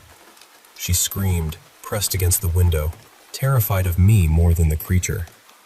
I ran, door after door, room after room, my body screaming for rest, my will to fight fading. Finally, I collapsed in a room that looked like a run-down 1940s diner. The door behind me creaked open. "Finally," the bag wheezed. "He's done." I tried to pull myself up with a metal garbage can, but it toppled, spilling paper bags that whispered to me. I lay back, clutching my crushed bouquet, knowing I was done. The creature loomed, but something strange happened. It only looked down, said softly, "Hello." I stammered, offering a paper bag I'd grabbed. "Here, for your trouble," I said, handing over my dried blue sunflowers. It studied them, then turned and walked past me. I counted my breaths as the footsteps faded. Clutching the bag, I stepped through the door, and suddenly I was outside, in the cold February night, snow crunching under my bare feet. The wind howled as I opened the bag to find fresh chicken tikka masala. I barely remember stumbling into a corner shop, begging for help. Police came. I was reported missing. They called it a kidnapping. But the place? The Cardinal Secret Kitchen? According to them, It doesn't exist. The cellar is just part of an industrial warehouse. No kitchen, no club. Since then, I've heard whispers. People online posting photos, sharing stories of friends who disappeared after mentioning the place. No one else has come back to tell their tale. I think to escape, I had to do what was least expected, to act like a guest, to belong. If that woman from the train is out there, I hope she reads this. I want to say sorry and thank you. And if you ever come across the Cardinal Secret Kitchen, please, just walk away. Don't look back.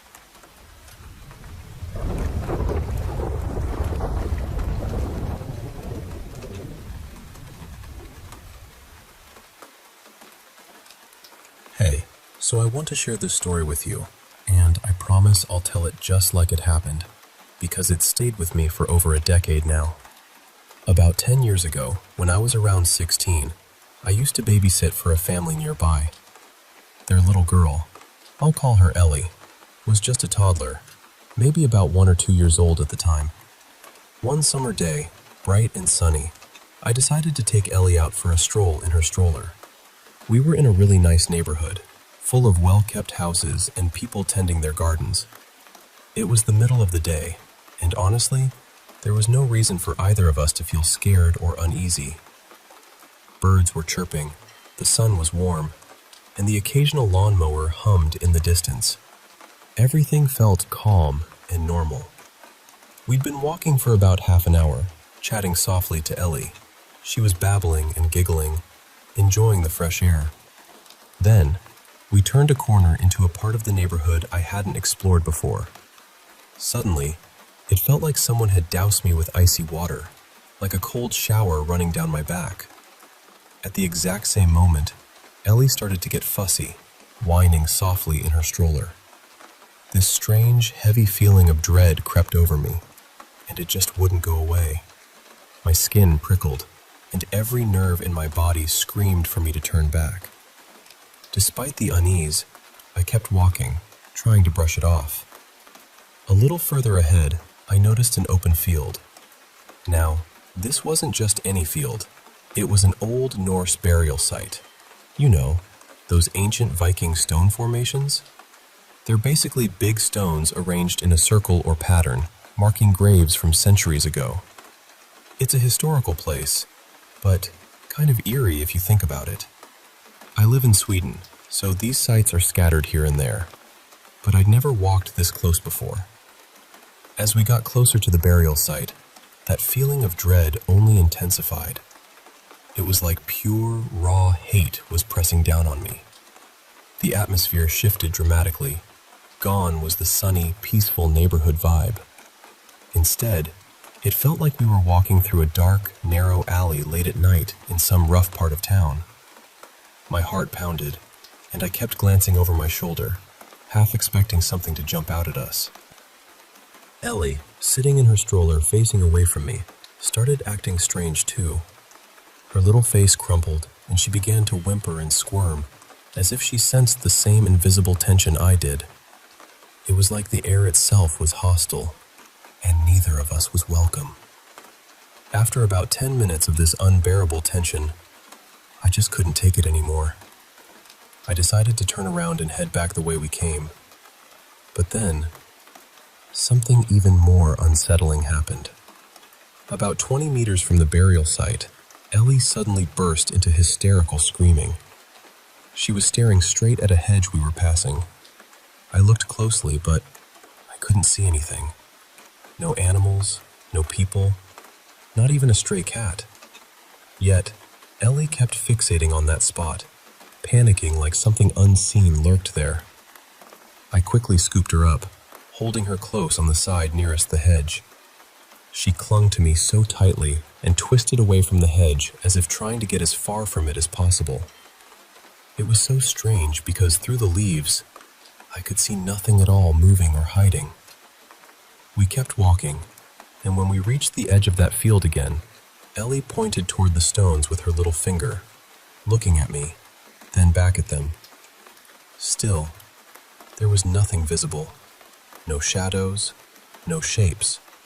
Yet she was clearly tracking something with her eyes. At that moment, I was terrified. My mind raced, trying to understand what was happening. I wanted to stay calm, to comfort Ellie, but inside, I was trembling. The air felt thick, heavy, and full of hostility.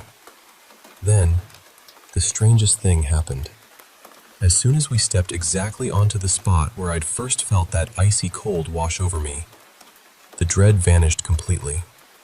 Just like that, from intense fear to total calm in an instant. Ellie went from screaming and panicked to peaceful and happy. She wanted back into the stroller and started babbling happily again, as if nothing had happened. It was surreal. The fear, the hatred, the panic. It all disappeared the moment we crossed that invisible line. I've never been able to explain exactly what we felt that day. Even now, after 10 years, I haven't dared to go back to that part of the neighborhood. It was the most intense, unsettling feeling of dread I've ever experienced. Like whatever was there absolutely despised our presence. Has anyone out there ever felt something like this? Something so powerful and unexplainable it stays with you forever. Because honestly, I'm still trying to make sense of it.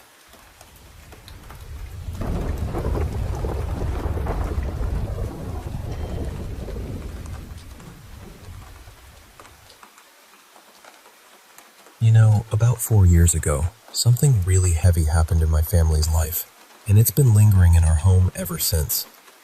I've always thought there might be something off about the house, like it's haunted or something, and I want to share the story with you because it's been a wild, unsettling ride. So, it all started with my grandmother. She passed away in our family home after battling cancer. It was a peaceful passing, really quiet and calm, nothing dramatic. But then, about 4 months later, my step-grandfather died there too. This one was much harder to swallow. After my grandmother died, he fell into a deep depression. He just shut down and stopped speaking to almost everyone in the family, except for his son, my uncle, who was the one who eventually found him. He was battling hepatitis C, diabetes, and a bunch of other health problems. And when he stopped taking his medications, things got really bad. He was found lying in the hallway after having been there for about 3 days. There was blood everywhere. He was internally bleeding, coughing up blood, and it was just awful. The whole house felt heavy with that memory. After both of them passed, our family took over the house. We had to renovate everything, especially ripping out the old carpet because of the blood and the health risks from Hep C. My mom and I, when we first moved in, would sleep on the living room couches because our rooms were still being worked on. Plus, at that time, the cable and internet weren't set up yet since we lived deep in the woods, close to this place called Bohemian Grove. That meant satellite internet took a while to get installed. So, the living room was our go-to spot to watch DVDs and hang out. My mom works night shifts at a veterinary hospital, so she and I would take turns sleeping on those couches. But here's where things get strange. Almost every single night, around 2:45 in the morning, give or take a few minutes, I'd wake up suddenly. And I'm not just talking a gentle wake-up. I'd be drenched in sweat, heart pounding, gasping for breath, on the verge of tears. I knew I'd been pulled out of some nightmare, but I could never remember what it was about.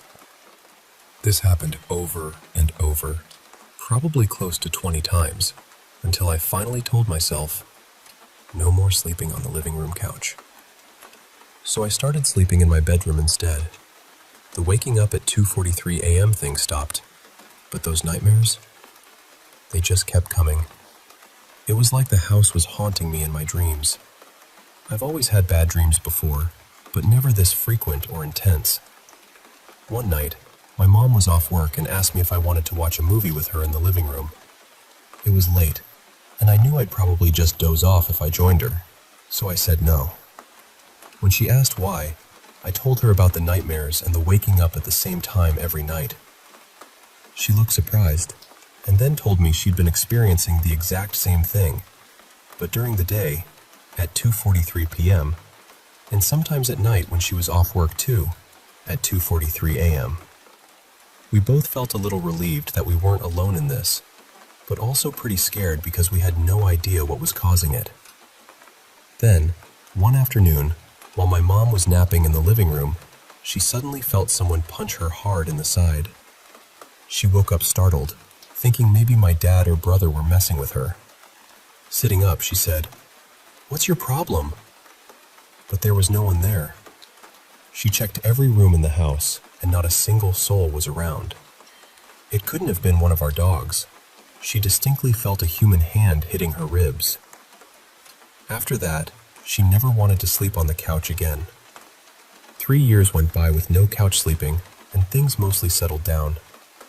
The nightmares, though, they never left. My boyfriend, who's been with me for 5 years, even noticed I was having more nightmares since moving into this house. Then, about a month ago, my dad came home with this massive 4K TV. You know how we are, big movie buffs, so my mom and I wanted to watch movies on it in the living room. Now, when I'm watching late at night, I usually stay up past 2:43 a.m. just to see if anything happens. Most nights, nothing does. But then, the other night, at exactly 2:43 a.m., I was wide awake, and my mom had fallen asleep on the couch beside me. Suddenly, I heard a soft whimpering sound. At first, I thought it was one of our dogs wanting to go outside, but the whimper grew louder, turning into a full, terrified scream. I shook my mom awake, and she was confused and scared. I told her she had been screaming, and she explained that she dreamed she was lying next to me, just like she was then, but I was asleep. In the dream, she couldn't move and tried to scream because she felt I was in danger, but no words would come out. Then, a shadowy hand grabbed her face. That's when she woke up. It's just my mom and me who experience these nightmares in the eerie 2:43 timing in the living room. Though when my older brother crashed on our couch for a while, he said he felt like someone was watching him sleep. We've all noticed things moving on their own, like this old kerosene lamp we have on a tall shelf, almost touching the ceiling, that suddenly flew off and shattered for no reason. Cleaning up that old kerosene smell from the carpet was awful. And get this, we keep losing forks. I don't know why or what it means, but forks just vanish all the time. We started with 10, and now we're down to just 3 or 4. Our TV also turns off randomly without anyone touching the remote. We got a replacement under warranty, but the new one does the same thing. It's not a power outage or a loose plug. The screen literally shows powering off before it goes dark. We also get strange, unexplainable smells. My mom often smells an old soap that reminds her of my grandmother, while I get a burning scent that gives me headaches. My dad says he smells something he simply calls shit. Usually, only one of us can smell these things at a time. All of this has been slowly creeping up over the past 4 years since we moved in. Honestly, I think it might be my grandfather, and maybe he's not happy that we're here. So, what do you think? Is it just our minds playing tricks, or is there truly something lingering in this house? It's hard to say, but every night at 2:43, I can't help but wonder what's waiting in the shadows.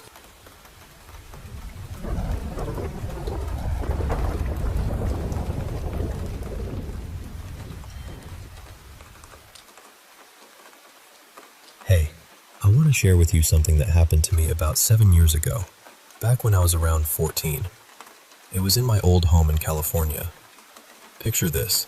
It's just past 1 a.m. The house is quiet except for the low hum of the TV. I'm sitting on the couch in the living room, just me, alone with the flickering screen. There's this big window right next to the couch. It's about 5 feet above the ground outside, and right below it is just dirt. Nothing but bare earth stretching out. It's kind of peaceful, really. Just the night settling in. Then, out of nowhere, I start hearing something. At first, it's just faint breathing. Really slow and heavy. like someone trying not to make a sound but failing. Then there are footsteps, soft, deliberate steps, just outside that window. Before I can even think, I hear someone trying to open the window. It shakes violently, making this loud, rattling noise that feels like the whole house is trembling. In fact, it was so loud that it woke my mom up. She later told me it sounded like the entire house was shaking. I was frozen. My heart was pounding so hard I thought it might burst. I couldn't move, couldn't even breathe properly. Then, just as suddenly as it started, the banging stopped. No footsteps fading away, no breathing trailing off. Just silence. It was eerie, like someone had vanished into thin air. Now, our backyard was only accessible through a gate roughly 3 feet from that window. That gate was the only way in unless you wanted to either trespass through the neighbors' yards or try scaling a 6-foot fence. And that fence? It was covered with thick, tall bushes, and on our side, tall trees and more bushes made climbing over it a noisy and difficult task. So, whoever was out there would have had a tough time getting in or out quietly. My mom sat up in her bedroom, straining to listen. My older brother was already awake, alert in his room. Both their bedrooms faced the backyard, and just beyond one wall of my parents' room was the back porch.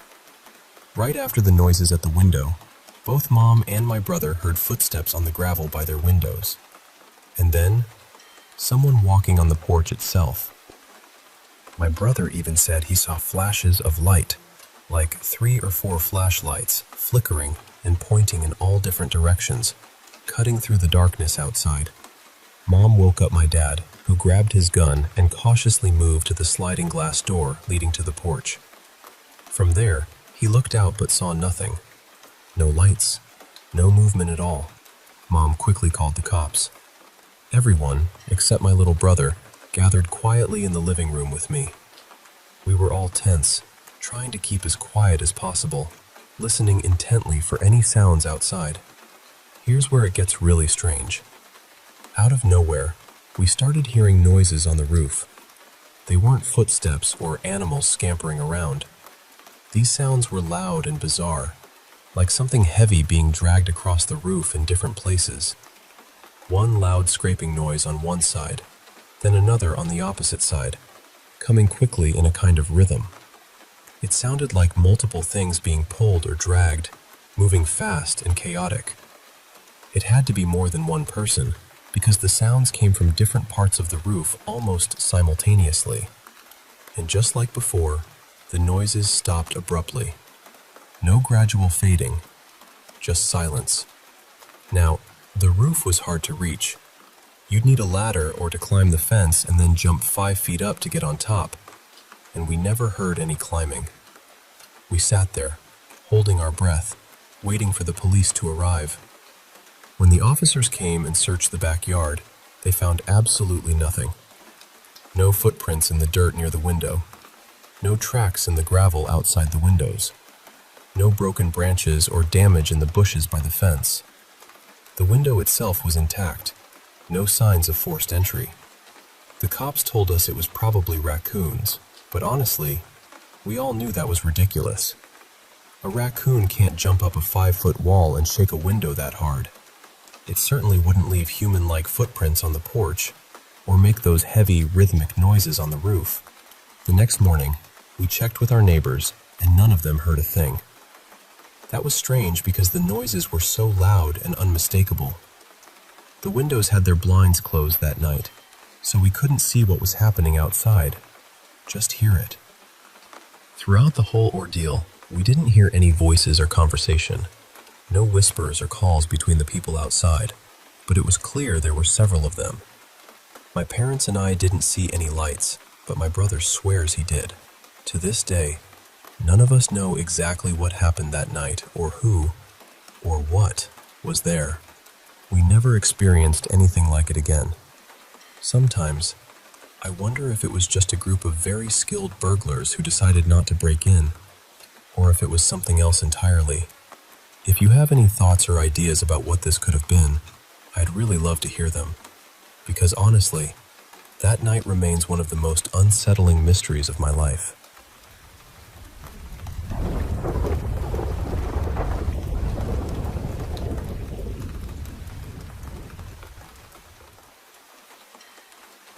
A few years back, my family and I were living in this old cottage out in the Suffolk countryside. It was the kind of place that looked peaceful from the outside, all quiet lanes and fields, but inside, it had its own little orchestra of creaks, knocks, and groans. At first, we didn't think much of it. Old house, old pipes, old floorboards. You tell yourself these things because it's easier than admitting the sounds are starting to feel intentional. But after a while, the creaks became footsteps. The tapping started happening at strange times, and every now and then, there were whispers. Not clear enough to make out words, but clear enough to make your skin tighten. One night, I was downstairs watching telly with my dad. We'd both had a couple of beers, and everyone else was asleep upstairs. My mom, my little brother, and my baby sister were all in bed. Then suddenly, we heard someone come thundering down the stairs. I mean, properly loud. Heavy footsteps, quick and urgent. We both looked toward the hallway, assuming someone had woken up and rushed down to use the bathroom. The downstairs toilet door slammed shut and the light clicked on. So we just sat there for a second thinking, right, fair enough. My dad, being my dad, called out, jokingly, "You all right in there?" No answer. Then he called my mom's name. Nothing. Then my brother's. Still nothing. After about a minute, the silence started to feel wrong. So we got up and went over to the bathroom door. My dad knocked, called out again, and when nobody replied, he opened it. There was nobody inside. The light was on. The room was empty. And the thing is, in that house, you couldn't move quietly. The stairs creaked if you breathed near them. The floorboards complained about everything. There was no way someone had gone back upstairs without us hearing. That was the first time I remember thinking, okay, something is not right here. Another time, I was upstairs in my bedroom getting ready to go down. I sat on the edge of the bed, facing my TV, which was turned off. The black screen was reflecting the room behind me. And then, I saw it. Next to my reflection, just for a second or two, there was a woman. Not detailed, not like a full person standing there, but a dark female shape. She moved away from me and disappeared. What really unsettled me was that I didn't just see it in the TV. I also caught the same movement in the corner of my eye. If it had only been the reflection, I could have told myself it was a trick of the light. If it had only been the corner of my eye, I could have blamed my imagination. But both at once? That frightened me. When I told my mom, she went quiet. Then she admitted she'd seen something similar in her own room, but she'd convinced herself it was just her shadow. Later on, I moved out of the upstairs bedroom I shared with my brother and started sleeping in a small room downstairs, just off the living room. It had originally been the room where we dumped shoes, coats, and random bits we didn't know what to do with. From the very first night in there, everything felt different. I'd see shadows shifting where they shouldn't be. I'd hear footsteps when everyone was asleep. Sometimes there were whispers right near the bed. The light would flicker. I'd feel little touches on my arm or shoulder, soft but unmistakable. Most nights, I slept with the covers pulled right up, trying not to move, because I had this constant feeling that someone was standing there, watching me. The worst night happened when I was just starting to drift off. My bed was right beside the window, and suddenly I heard tapping on the glass. It was close, less than a meter from my face. And it wasn't regular, like a branch in the wind. It had pauses. It felt deliberate, human. I froze. Then I heard what sounded like a finger dragging slowly down the window. That was it for me. I pulled the blankets over my head and stayed completely still. I must have stayed like that for 10 minutes, barely breathing.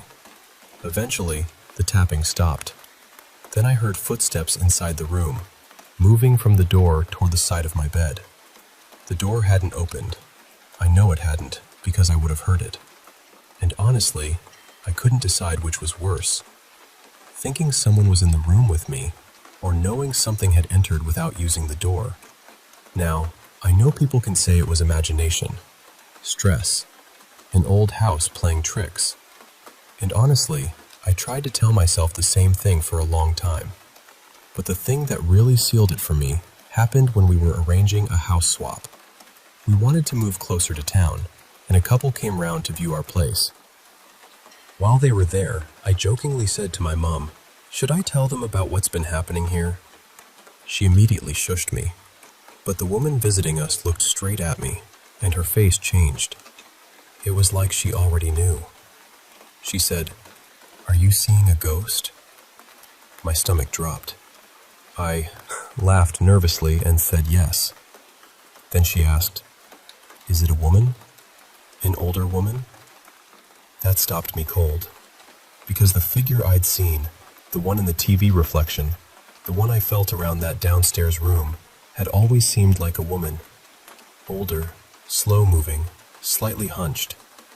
It turned out this woman considered herself sensitive to spirits. I've always been skeptical about that sort of thing, and I still don't believe everything people claim. But she described what I'd been seeing without me giving her any details at all. She told me the spirit wasn't there to hurt anyone. She said she felt calm, not angry, and that I didn't need to be afraid of her. About 6 months after we moved, that same woman contacted my mom. She'd done some research into the house and found out that an elderly woman had died there years earlier. And the room she died in? It was the little downstairs room I'd moved into. I used to think ghosts were something people wanted to believe in, or something you only heard about in stories. But after living in that house, after hearing what we heard, seeing what we saw, and then having a complete stranger describe her so clearly, I don't feel skeptical anymore.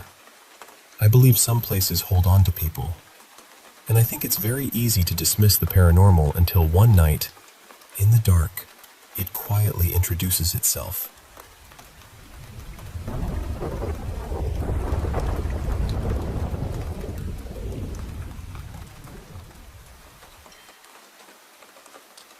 I want to tell you about the night I almost didn't come home.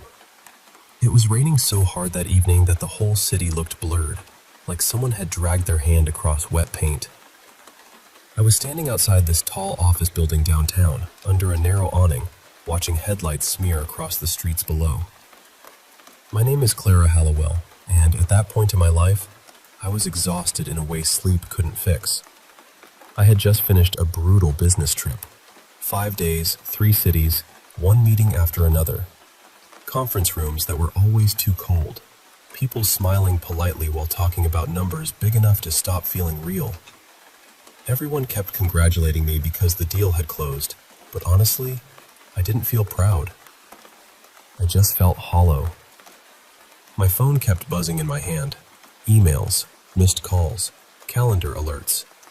It felt like my entire life had become a machine that never stopped asking for more. Then, while I was standing there in the rain, I felt this sharp pressure in my chest. It was quick, but it scared me. I leaned against the side of the building and waited for it to pass. And of course, I did what I always did. I explained it away. Stress, too much coffee, not enough sleep. Just another warning light on a dashboard I refused to look at. A rideshare pulled up a minute later. The driver was an older man with silver hair, soft eyes, and jazz playing quietly through the speakers. I climbed into the back seat, and the warmth of the car almost made me cry. He asked, "Airport?" I nodded and said, "Please." The ride was peaceful in that strange, late-night way. Rain sliding down the windows, neon signs bending into ribbons. The city moving around us, tired but still awake. At one red light, I closed my eyes for just a second and woke up with a jolt when the car started moving again. That pressure came back in my chest. Not sharp this time, heavy, deep. The driver glanced at me in the mirror and asked, "You okay back there?" I forced a smile and said, "Just tired."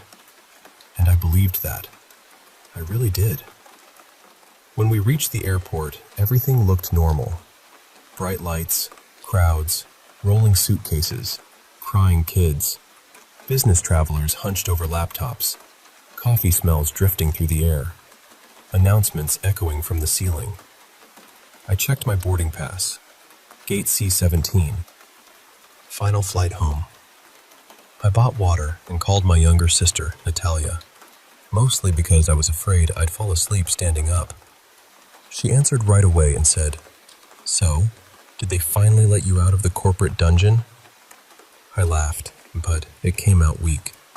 She could hear it immediately. She said, "Clara, you sound awful."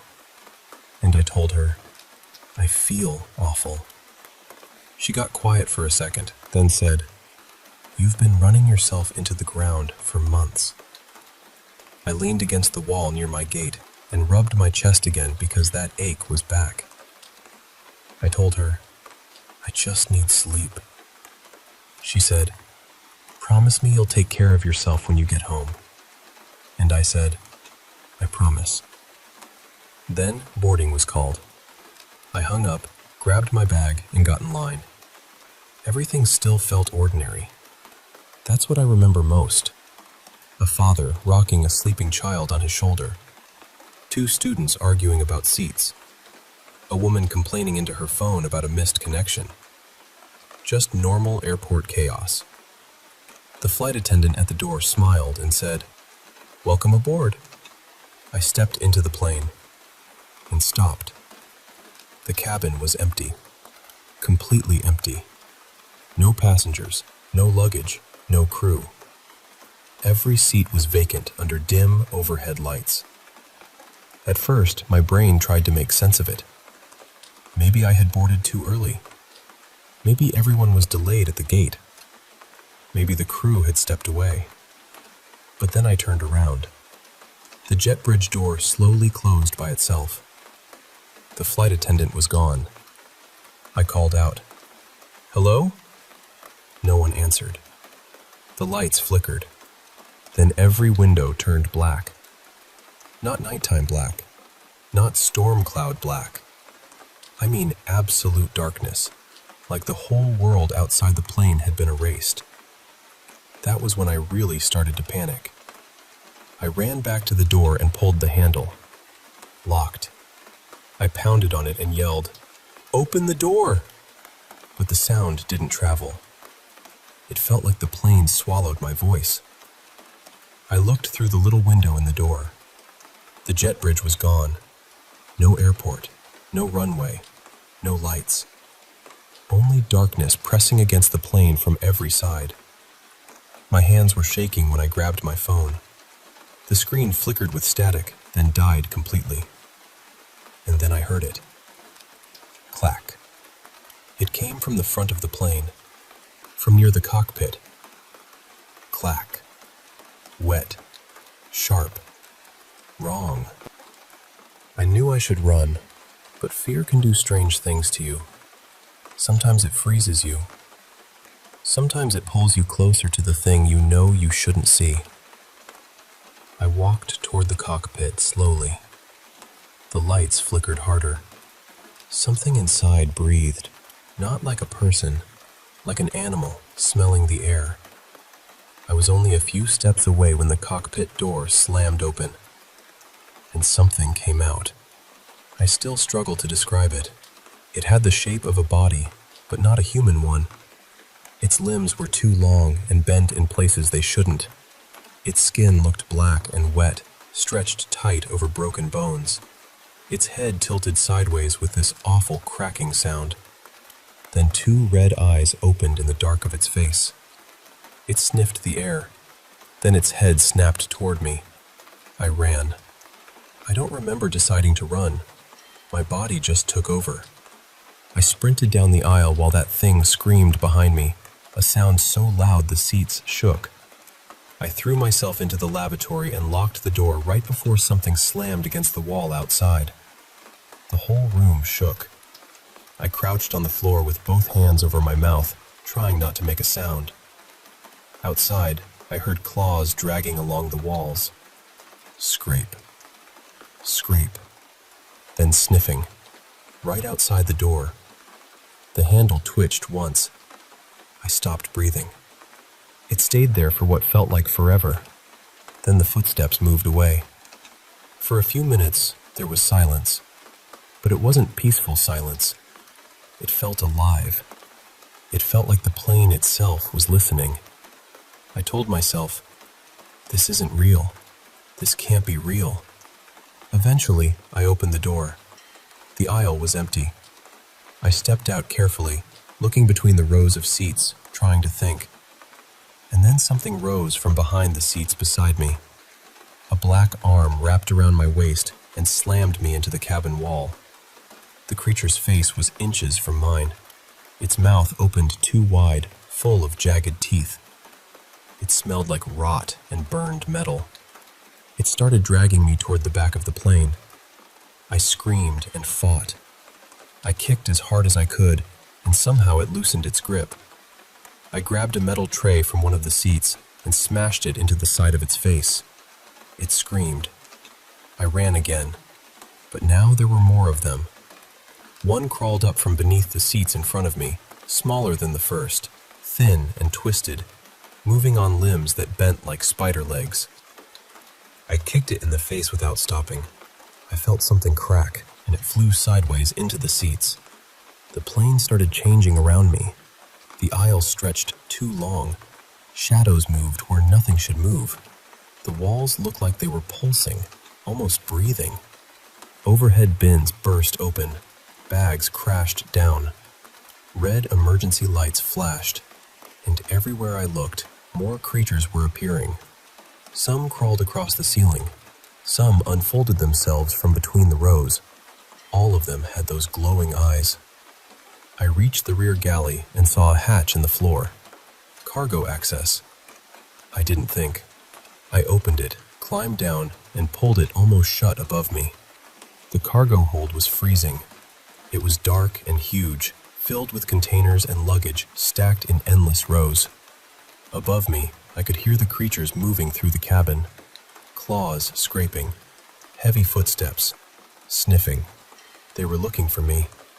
I moved deeper into the cargo hold and found a small maintenance door near the landing gear compartment. I opened it. Wind hit me so hard I almost fell backward. I could see the plane's massive wheels, the metal struts, flashing red lights.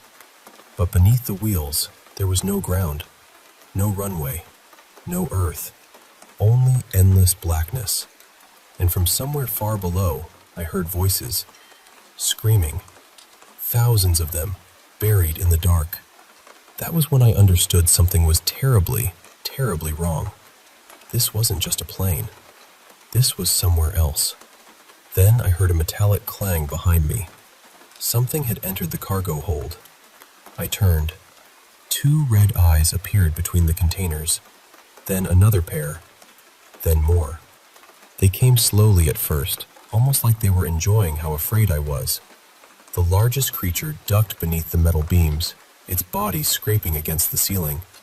Smaller ones crawled along the walls and above me. I backed toward the open landing gear compartment, trapped between the monsters and the void. I grabbed a loose tool from the wall and threw it. It hit a container uselessly. The creatures charged. Something grabbed my ankle. I fell hard against the metal floor, and they dragged me back into the darkness. I clawed at the floor until my nails tore. I screamed. I kicked. I begged. But they kept pulling me. Then everything stopped. They threw me onto my back in the center of the cargo hold. 5 of them surrounded me. The biggest one lowered itself over me, its red eyes staring into mine. Another pinned my wrists. Another grabbed my legs. I said, "Please." And the awful thing was, they seemed curious about my fear. Then the pain started. Claws dragged across my skin. Slowly, carefully. I screamed, but one of them pressed a cold hand over my mouth. I couldn't breathe. The largest creature brought its clawed hand to the center of my chest and pressed. I felt pressure so deep and terrible that my whole body went rigid. Its claws sank into me. I know how that sounds. I know it sounds impossible. But in that nightmare, I felt it reach inside my chest. Then it found my heart and squeezed. The world started shaking. The cargo hold flickered between darkness and blinding white light. The creatures screamed, but their voices began to fade beneath another sound. Beeping. Steady. Sharp. Beep, beep, beep. Then I heard human voices. Charge it again! She's crashing! Move! The plane began tearing apart around me. White light cracked through the walls. The creatures burned away into ash, screaming as they disappeared. And then I heard someone shout, "We got her back!" I woke up choking. Air rushed into my lungs like fire. I was on the floor of the airport terminal, staring up at fluorescent lights. Paramedics were over me. People were shouting. Machines were beeping. An oxygen mask covered my face. My chest felt crushed. A paramedic leaned close and said, "Stay with us. You're okay. You had a massive heart attack. Your heart stopped for several minutes." My heart stopped. I looked around and saw travelers standing behind security barriers near gate C-17. Some had their hands over their mouths. Some were crying. Some just stared. My phone was on the floor nearby. The screen still showed Natalia's missed call. And all at once, I understood. The empty plane, the locked doors, the darkness outside the windows, the monsters, the thing reaching into my chest. That was death. Or maybe it was my mind trying to understand death while strangers fought to pull me back. I don't know exactly what it was, but I know what it taught me. For years, I had treated myself like something disposable. I worked until I was numb. I ignored every warning sign. I told myself I'd rest later, live later, call people back later. And then later almost didn't come. Death didn't feel peaceful to me. It felt cold, lonely, endless. Like boarding a flight with no destination and realizing too late that no one was coming with you. I started crying under that oxygen mask. Not because I had seen monsters. Not because I was afraid. I cried because I was alive. Because rain was still falling outside the airport windows. Because strangers had fought for me. Because my sister was still there to call back. Because after years of barely living, I finally understood something simple and enormous. I didn't want to disappear. I wanted to live.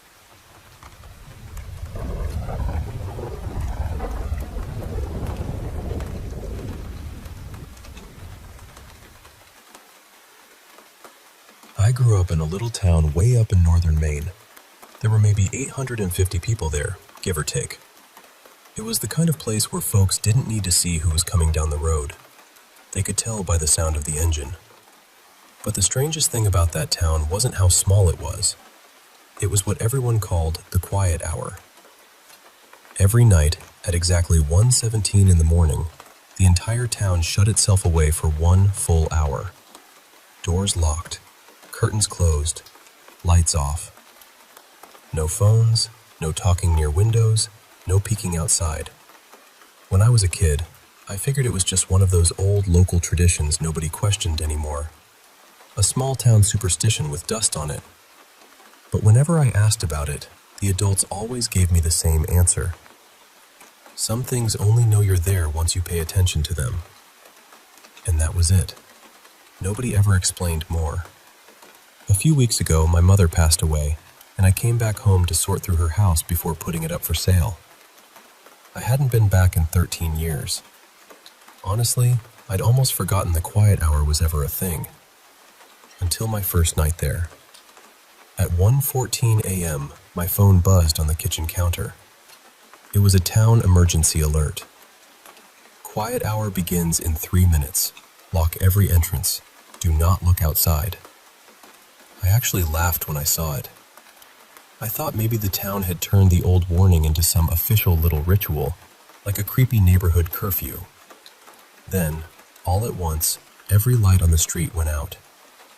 Not one porch light stayed on. The whole town dropped into darkness like someone had thrown a blanket over it. And then I heard footsteps. Slow ones, heavy, wet, right outside my house.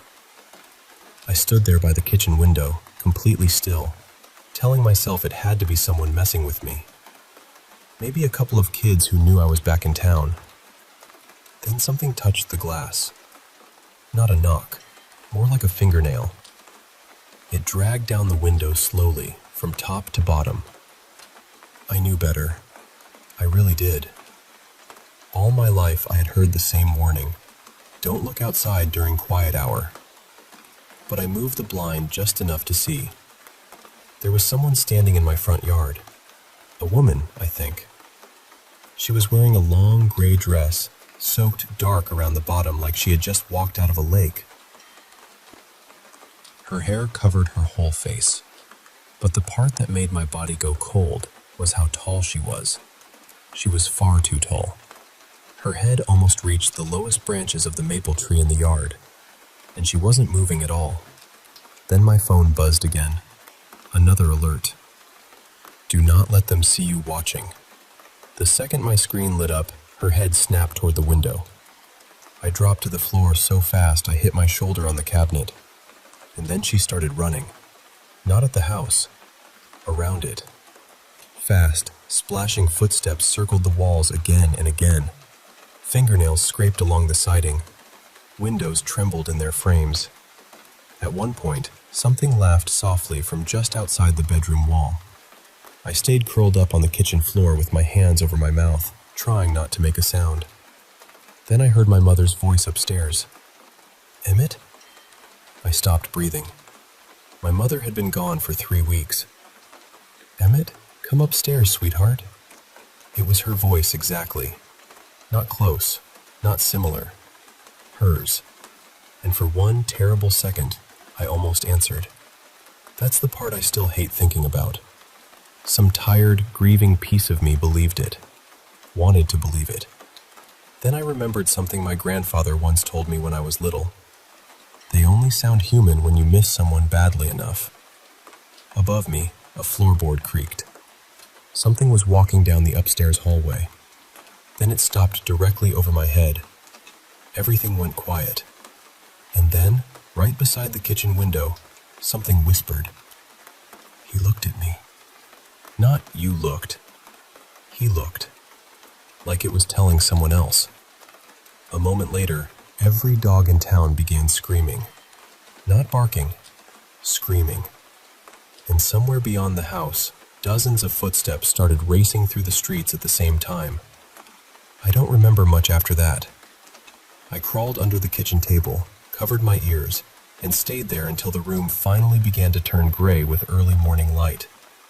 At exactly 2:17 a.m., everything stopped. No footsteps, no voices, no scratching, nothing. The next morning, the town acted like nothing had happened. People waved from their driveways. The diner opened right on time. Someone was sweeping the sidewalk outside the hardware store. It was all so normal it felt insulting. Finally, I asked the cashier at the diner, an older woman named Nora, what the quiet hour really was. She stared at me for a long time. Then she said very softly, "You looked outside, didn't you?" I didn't answer. Her face changed immediately. She reached beneath the counter and handed me a folded sheet of paper. It was a list of names. Hundreds of them. Every person in town who had ever looked outside during quiet hour. Beside each name was a date, and beside some of the dates, written in red ink, were the words, "Heard family afterward." I found my grandfather's name near the bottom, then my mother's. Before I could ask another question, Nora leaned in and whispered, "You have to leave before tonight." I asked her what would happen if I stayed. She looked past me, toward the black line of trees behind the diner. Then she said, They won't wait for the dark anymore.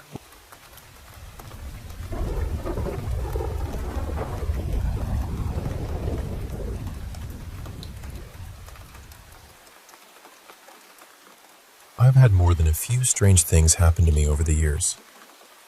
Paranormal things, I guess you'd call them. They don't happen as much now, thankfully, but when I was younger, it felt almost normal in my house. And the thing is, it wasn't only me.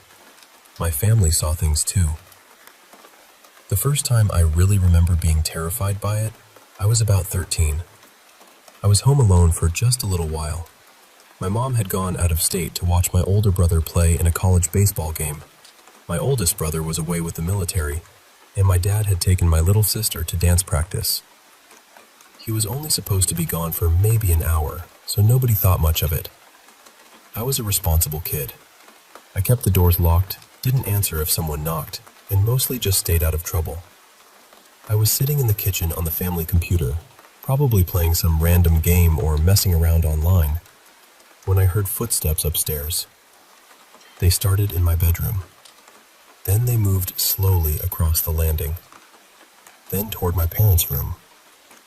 I remember just freezing for a second because I knew nobody else was supposed to be home. But being young and trying to convince myself it was nothing, I called out, "Hello? Who's there?" The answer I got was my parents' bedroom door slamming shut. Not closing, slamming. The next second, all three of our animals came tearing down the stairs like something had chased them. Max, our older dog, ran straight to me and stood in front of me, growling into the hallway. Buddy, our other dog, was shaking by the back door, whining like he wanted out. And my cat, Milo, was right beside him with his fur standing straight up, hissing toward the stairs. That's when I knew something was very wrong. My parents' bedroom was right above the kitchen, and I could hear whatever it was walking around up there. Then it got louder. It sounded like furniture being shoved, things being knocked over, maybe even glass breaking. It was like someone was tearing the room apart in a rage. I didn't even think. I grabbed my phone, ran out the back door, and hid behind the outdoor couch on the deck, with both dogs and the cat crowded around me. I called my dad and told him there was someone in the house. I remember how his voice changed immediately. He asked me where I was, told me to stay outside, and said he was coming home right away. I could hear the car speeding up through the phone. He must have been close, because within a couple of minutes, he came flying into the driveway and ran through the kitchen door. My sister was with him, and he told both of us to stay outside while he checked the house. Of course, because we were kids and apparently had no survival instinct, we followed him in anyway. We stood at the bottom of the stairs while he went up and checked every room. When he came back down, he looked confused. There was no sign of anyone. No broken window, no open door, nothing missing, nothing out of place. I didn't believe him, so I ran upstairs and looked in my parents' room myself. And he was right. Everything was exactly where it should have been. That should have made me feel better. It didn't, because when I turned around, there was something standing at the end of the hallway. It was tall, too tall. Its head was bent sideways in this awful, unnatural way, like it had to drag against the ceiling just to fit there. It looked like a shadow, but darker than the hallway around it, and it had these bright yellow eyes. It was wearing a black hat too, like an old-fashioned top hat. Its arms hung down almost to its knees, and then it smiled at me. I couldn't see teeth. I couldn't even really see a face, just that dark shape in those eyes. But I know it smiled. I couldn't move. I couldn't breathe. I just stood there staring at it, completely frozen.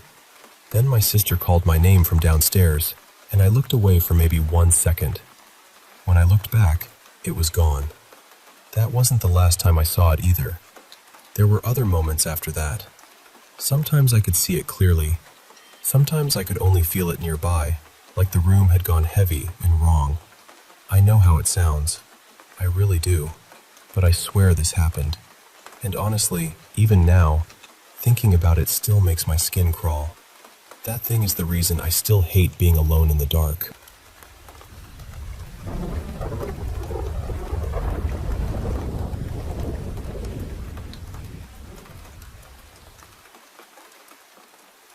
You know, I didn't believe in any of this until a few years ago. I mean, I was really against it. Not just casually skeptical either. I was the kind of person who'd see a paranormal video online and immediately think, yeah, no, that's fake. I'd roll my eyes at the comments, at the dramatic music, at people claiming they heard voices in old buildings. Funny thing is, I also never really put myself in situations where I might experience anything strange. I wasn't going into abandoned hospitals or old hotels or forgotten places at the edge of town. I wasn't exploring the way I do now. So honestly, it was easy for me to dismiss everything from the comfort of a normal, well-lit room. Then, I started urban exploring. At first, the strange stuff was easy to ignore. A tap in the distance. A scrape from somewhere I couldn't see. A soft movement in a place that was supposed to be empty. I'd tell myself it was the wind, or pipes settling, or an animal hiding somewhere in the dark. And maybe, part of me needed it to be those things. But over time, it started happening too often, too clearly. I'd hear something, stop, listen, and feel this little cold thought crawl up the back of my mind. What was that? There was one day that really shifted something for me. I was inside an old drainage tunnel with my friend Callan.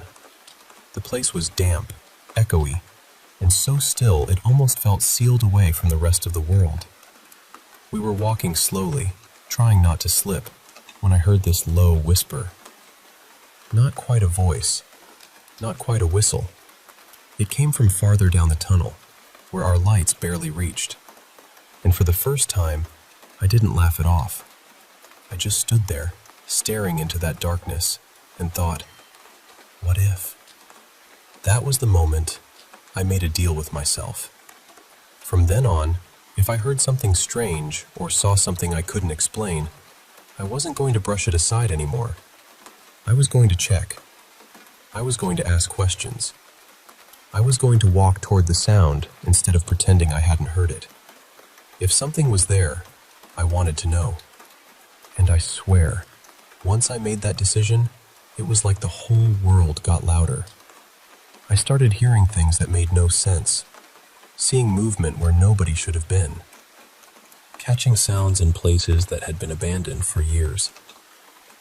And because I go exploring once or twice a week, I kept putting myself back into these situations again and again.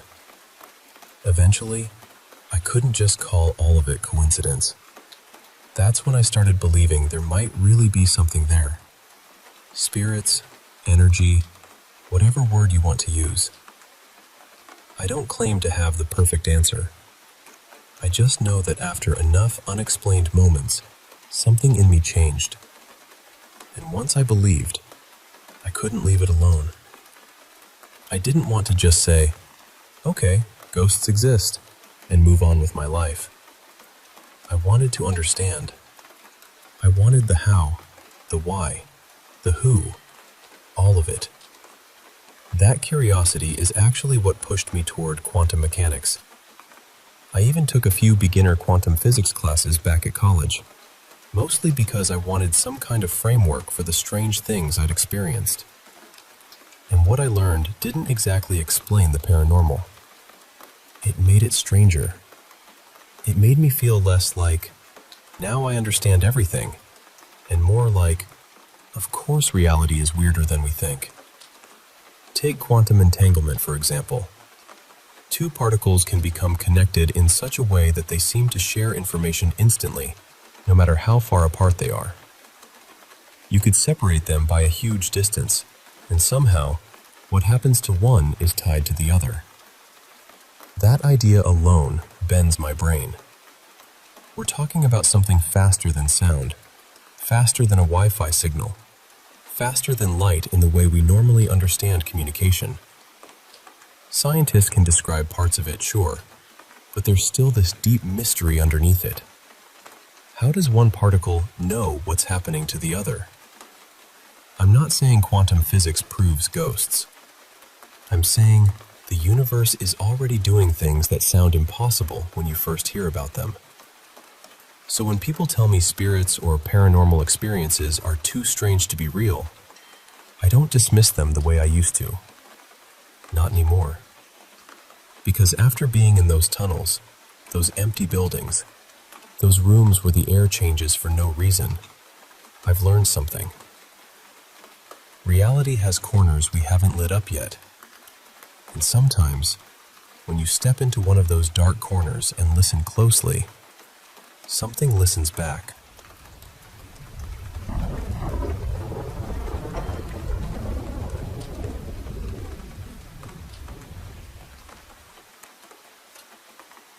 I want to start by saying that I've had vivid nightmares for as long as I can remember. Some of them felt paranormal. Some of them, honestly, I've tried to explain away as childhood imagination. And I know dreams can be strange, especially when you're young. But there's one dream that still gives me chills now, even though I'm almost 30. When I was around 6, I had this nightmare about a man coming to take me from my childhood home. In the dream, someone knocked on the front door. I answered it, and there was a man standing there. I didn't know him, but something about him felt immediately wrong. He reached for me, and I slammed the door shut. But the deadbolt was sticking out, and no matter what I did, I couldn't get it to slide back in. So I kept opening the door just enough to slam it at him again and again, hoping it would scare him or stop him from grabbing me. Then, somehow, he wasn't at the door anymore. I opened it one more time, and I saw him climbing one of the tall trees outside my brother's upstairs bedroom window. I panicked and tried harder to fix the lock, but he came back down, forced the door open, and got inside. I ran through the entryway toward the stairs, but he caught me before I could get away. He covered my mouth and made me promise not to scream. I promised. But the second he moved his hand, I screamed anyway. The worst part was that my family was home in the dream. My parents were there. My siblings were there. And no one came. Not one person. I woke up crying because I was so scared this man was going to take me from my house. And this was before my parents had told us they were getting divorced. About a year later, they finally sat us down and told us. A few months after that, our childhood home went into foreclosure. One morning, I opened the door, and the man standing there was the same man from my dream. The same face, the same feeling, the same person. He was there to evict us. I still don't know how to explain that. I had never met him before. I had no reason to know who he was. But I had dreamed about him coming to take me from that house before any of us knew we were going to lose it. There were other moments too. One summer, when I was about 8, I stayed with my aunt and uncle. I usually fell asleep on their couch with the TV on. One night, I woke up and saw the outline of a woman sitting near my aunt's basket of yarn. She was completely dark, like a shadow, but very clear. I could see the shape of her head and the high bun in her hair. I remember sitting there frozen, trying to be logical. I looked around for anything that could be casting that shadow. A lamp, the TV, something outside, anything. But nothing made sense. I sat there for several minutes, too scared to move, staring at her while she just sat there. Eventually, I worked up enough courage to run into my aunt and uncle's room. I told them there was a woman in the living room. My uncle came out to check, and she was gone. Not changed into another shadow. Not explained by a chair or a pile of blankets. Gone. That whole corner of the room looked lighter. Of course, I was 8, so everyone told me it was probably in my head. But I know what I saw. The last really intense experience happened when I was around 12, at my dad's house. We were renting a place in a nice neighborhood, and it was a newer house, so it wasn't some old, creaky place with a history attached to it. But I never slept well there. Almost every night, I'd wake up sometime around 3 or 3:30 in the morning. I'd feel this heaviness in my room, like the dark itself had weight. If the TV was off, I'd get this awful rush of fear and race to turn on the light. There were plenty of nights when I pretended to fall asleep in the living room just so I wouldn't have to sleep in my bedroom. Then one night, everything came to a point. We had just gotten home from dinner, and the hallway light was on. I opened my bedroom door, and the light from the hall stretched shadows across my room. I could see my own shadow in front of me. I could see the shadow of the door on the wall. But then I saw another shadow. It looked like a child standing at the end of my bed, playing with the canopy. And the canopy was moving. That was what made me feel almost relieved in the middle of being terrified, because I thought, finally, I can prove this. I'm not imagining it. Something is actually moving. I ran and got my dad. When we came back, the shadow was still there. The canopy was still moving. But my dad insisted he couldn't see what I was talking about. He said the fan was probably moving the canopy. Then he turned on the light, and we both watched the fan start spinning only after the light came on. That same night, I woke up around 3 again, and I had this overwhelming feeling that something was watching me. My brother's room was across the hall, so I tried to call out for him. But the second I tried to yell, it felt like a sudden gust of wind hit me square in the chest. I couldn't breathe. I sat up, terrified, and tried again. It happened again. So I just sat there in bed, wide awake, waiting for the sun to come up. Since then, things have been smaller and more random. I don't feel like one specific thing has followed me everywhere, but strange things still happen once in a while. Sometimes I'll swear I heard someone call my name, even though my name is unusual enough that I don't usually mistake it for other words. Other times, something I haven't touched in hours will suddenly fall from the place I left it. And within the last year, I've started having sleep paralysis. I know a lot of people see shadow figures or monsters during sleep paralysis, but mine feels different. Whatever is there feels like it's hiding, like it's just around a corner, or watching me through a door that's barely cracked open. I've spent most of my life trying to explain these things away, but some memories don't fade. They stay sharp. And this one, all these years later, still feels like it's staring back at me.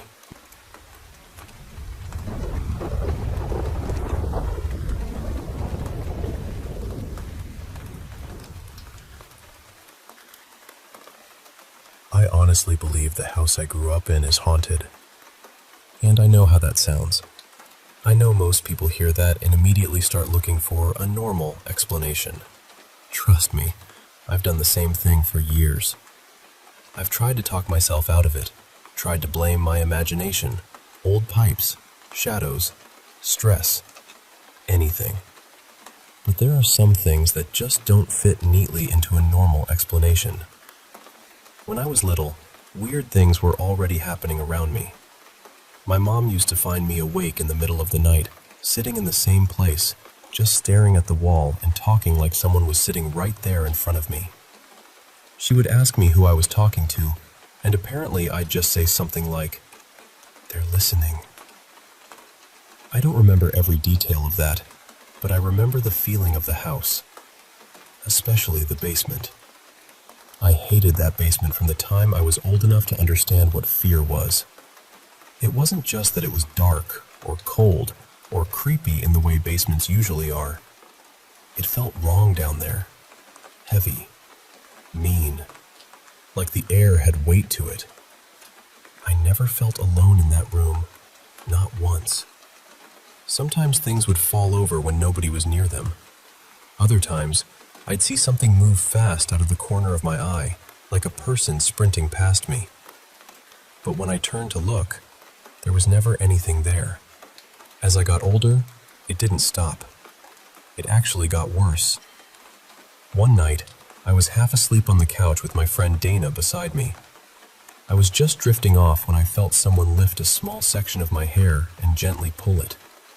Not hard, but enough that I absolutely felt it. I whipped around, fully expecting somebody to be standing behind me. There was no one there. That was the kind of thing that made me feel crazy, because it was so small, but so physical. It wasn't a sound. It wasn't a shadow. I felt it. And then there were the figures. I've seen shadowy shapes in that house for most of my life. For a long time, I told myself they were just tricks of the light. But the thing is, one of them was always the same. Same shape, same height, same awful stillness. The first time I saw it clearly, I was lying in bed at night with my door open. Across the hallway, near the doorway to the spare room, there was this tall, black figure standing there. It was huge, too tall, so thin it looked stretched out, like something pretending to be human but not getting the proportions right. It seemed like it had to hunch just to fit under the ceiling. I remember lying there frozen, trying not to breathe too loudly. The next morning, I told my dad about it. Now, my dad does not believe in ghosts. He doesn't believe in spirits, hauntings, any of it. He's always been there's a logical answer for everything kind of person. But when I described what I saw, he went quiet. Then he told me he'd seen the same thing before. He tried to brush it off and said it was probably light from outside, or his eyes playing tricks on him. But I could tell he didn't fully believe that either. He just didn't want to admit it. There were other things too. One night, I walked into my bedroom while the lights were off and saw something black crawling across my floor. It moved fast, low to the ground. At first, I thought it was one of our dogs, but then it slipped under my bed. That made no sense. Our dogs are big. There is no way either of them could fit under there. Still, I called their names. Both dogs came running in from the living room. So whatever went under my bed, it wasn't them. But the worst thing that ever happened was when my sister Leah and I were home alone. She kept coming into the kitchen looking nervous, and I finally asked her what was wrong. She told me she could hear footsteps near the stairs. She said it sounded like someone was slowly walking toward them. I didn't believe her at first. I thought she was letting the house scare her. Then I went quiet and listened, and I heard it. Heavy footsteps, slow, deliberate. Then loud banging, like someone was climbing the stairs one step at a time and hitting the walls as they came up. It sounded so real that my first thought was, someone broke in. I panicked. I grabbed a kitchen knife, and Leah and I locked ourselves in the bathroom. We stood there barely breathing while something moved in the hallway outside. We could hear it pacing back and forth, right outside the door. I remember my hand shaking so badly that the knife kept tapping against the sink. Then, after what felt like forever, we heard the front door slam. We thought whoever it was had left, so we called our grandmother and asked her to come over. But when she got there and knocked on the front door, Leah and I just looked at each other because we had already heard that door slam shut from inside the bathroom. When we finally came out, both doors to the house were still locked. The front door was locked. The back door was locked. No one else had a key. Whatever had been inside that house with us, it didn't leave through a door. The reason I'm talking about this now is because something happened yesterday, and it feels like everything is getting worse again. I was in my room with my friend Marin, and we both started noticing shadows moving outside my bedroom door. Not just once, over and over. It wasn't my family. It wasn't the dogs. There was nobody walking around out there. At one point, we started speaking to it, mostly because we were scared and didn't know what else to do. And the shadows seemed to react. That's the part I hate admitting the most, because a few months ago, I downloaded one of those spirit communication apps. I did it as a joke, honestly. I didn't really believe it would do anything. but some of the responses I got were too specific, too strange. It felt less like an app and more like something was using it. Since then, the house has felt different. Heavier, angrier. Like something that was already there noticed I was finally paying attention. I don't know what's happening in that house. I don't know what it wants, but I know what it feels like. It feels like something is watching me. And lately, it feels like it knows I'm watching back.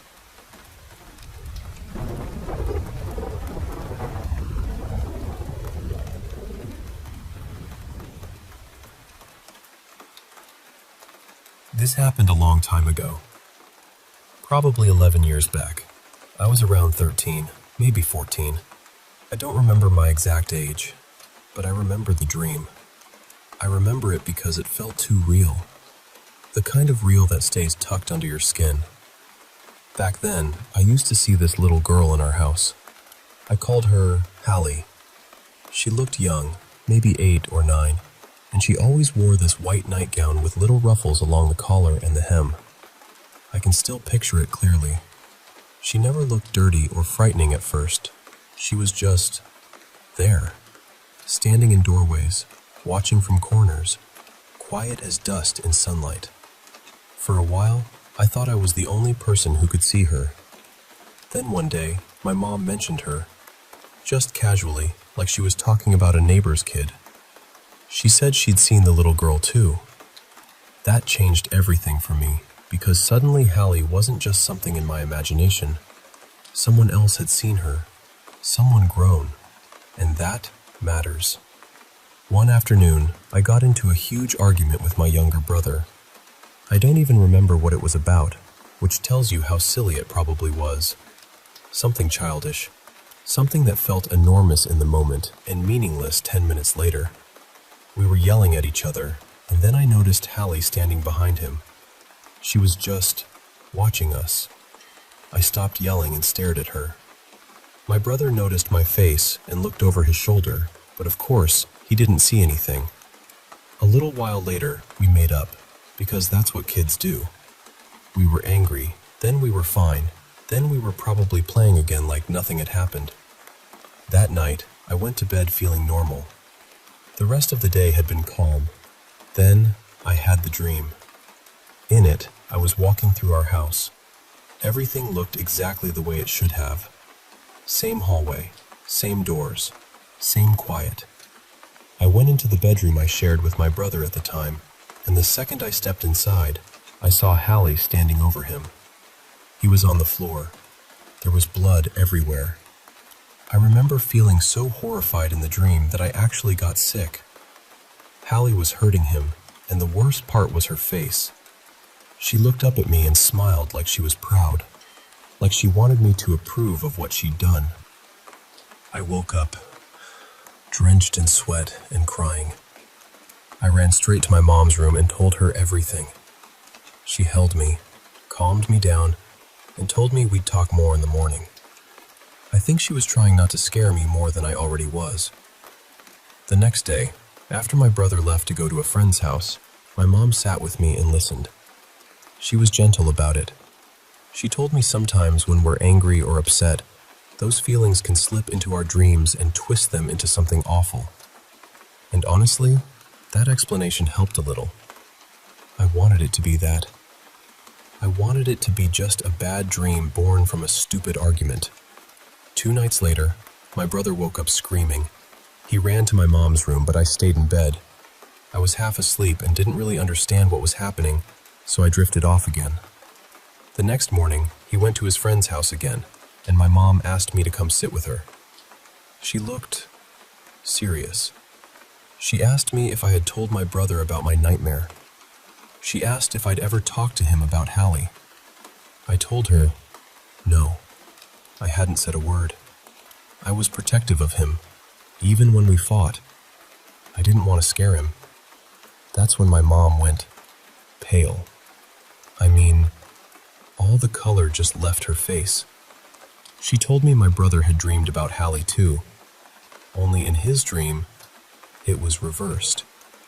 She was standing over my body, hurting me, while staring at him like she wanted his approval. After that, I still saw Hallie now and then. She didn't speak much, not really. But one day I finally asked her why she was there. She said something about a necklace.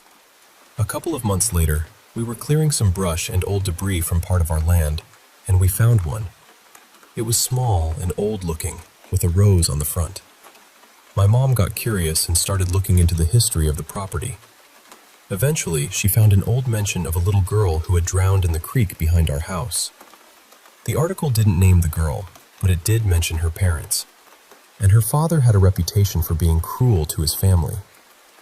I don't know whether that little girl was Hallie. I don't know what she wanted from us. But I do know this. After finding that necklace, the house never felt the same again.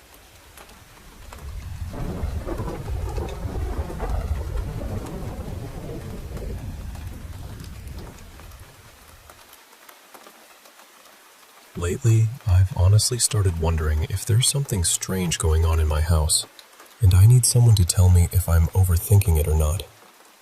A little while ago, I moved with my parents into this old restored house. I don't really know the full history of the place or what happened to it before it was fixed up, but ever since we got here, things have felt different. The first thing I noticed happened while I was in my room watching videos. One of my robes was hanging on a hook, and I suddenly saw it moving on its own. It wasn't a tiny movement either. It was swaying.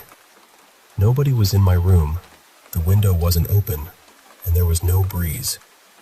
The robe is pretty heavy too, so it's not something that would just move easily.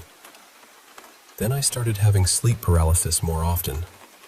Every time it happens, I get this feeling that something is behind me. The weird part is, it doesn't feel evil or threatening. It almost feels gentle, like someone is just there watching over me. I know that sounds strange, but that's the only way I can explain it. Another thing is that I've been acting different in my room. When someone comes in, I get angry way too fast, even over nothing. Sometimes I snap at my brothers or push them away, and afterward I feel awful because it doesn't even feel like me. It's almost like my body reacts before I can think. And whenever I leave my room for too long, coming back feels heavy. I get this sense that something in there is upset with me. I know that probably sounds ridiculous, but it happens enough that I've started noticing the pattern. Usually, by the end of those days, I end up having sleep paralysis again. The scariest time was when I woke up unable to move and saw a girl standing beside my bed. She had no face, and she was wearing something that looked like a hospital gown. She was just watching me. But then she spoke in the softest voice and asked, "Are you okay? You said you were freezing, then burning up, and that you were hurt." That same day was horrible. I felt sick out of nowhere and had to run to the bathroom to throw up. Then I kept going from hot to cold, cold to hot, over and over. After that, I started having these awful cramps, so bad I could barely move. When I told my mom what happened, she didn't believe me. She just said ghosts aren't real. I've also started seeing things in my room. Sometimes I think I see cats that aren't really there. Once, I saw what looked like a head upside down on the ceiling, watching me through the mirror. I've heard breathing behind me when nobody was there, and sometimes I hear a voice whispering, but it's always too quiet for me to understand. There was also this one night during a storm when the power went out. I joked and said, "All right, ghost, if you're here, turn the power back on." And a few seconds later, the lights came back. It could have been a coincidence, but the timing made my stomach drop. The biggest thing, though, is the corner of my room. Every day, I feel like something is watching me from there. Not in a hateful way, not even in a judging way, just watching. I've checked for a camera because I wanted a normal explanation, but there's nothing there. Sometimes I wake up sweating too, with no idea why. I know this is a lot, but I really don't know what to think anymore. Something about my room feels occupied, like I'm not completely alone in there.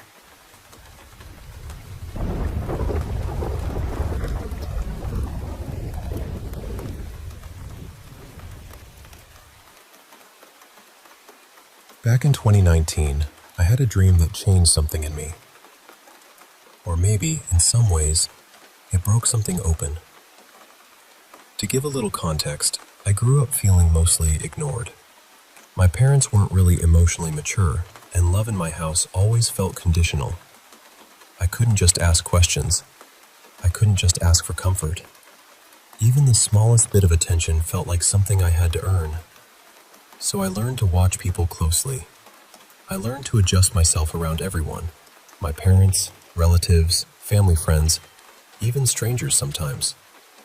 I was always trying to figure out what would keep me safe, what would keep things calm, what version of me would be acceptable. Because of that, I never really learned emotions in a normal way. I didn't know what different feelings were called, or what they felt like in the body, or how to process them. I just knew how to survive them. And then, in 2019, when I think I was starting to sink into depression, I had this dream. In the dream, I appeared out of nowhere. It was like I fell straight out of the air, and someone caught me in his arms. His name was something like Elior, though I can't remember it perfectly now. The moment he held me, I felt something I had never felt before. My whole body relaxed. My mind went quiet. I felt safe. I felt wanted.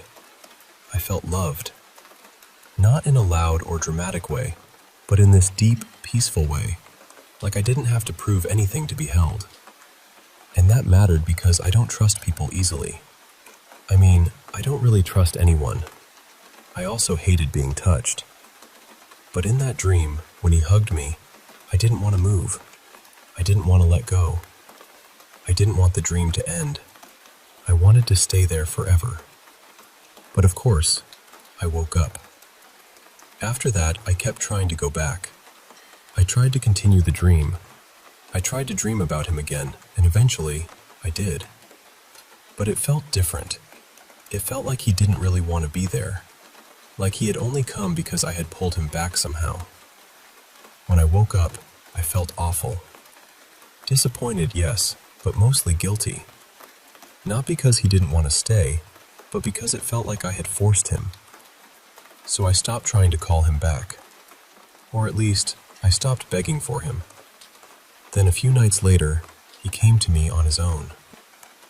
This time, he was crying. I remember sitting beside him on the floor. I didn't push him to explain. I didn't ask too many questions. I just listened. I let him be vulnerable. I let him fall apart without making him feel ashamed for it.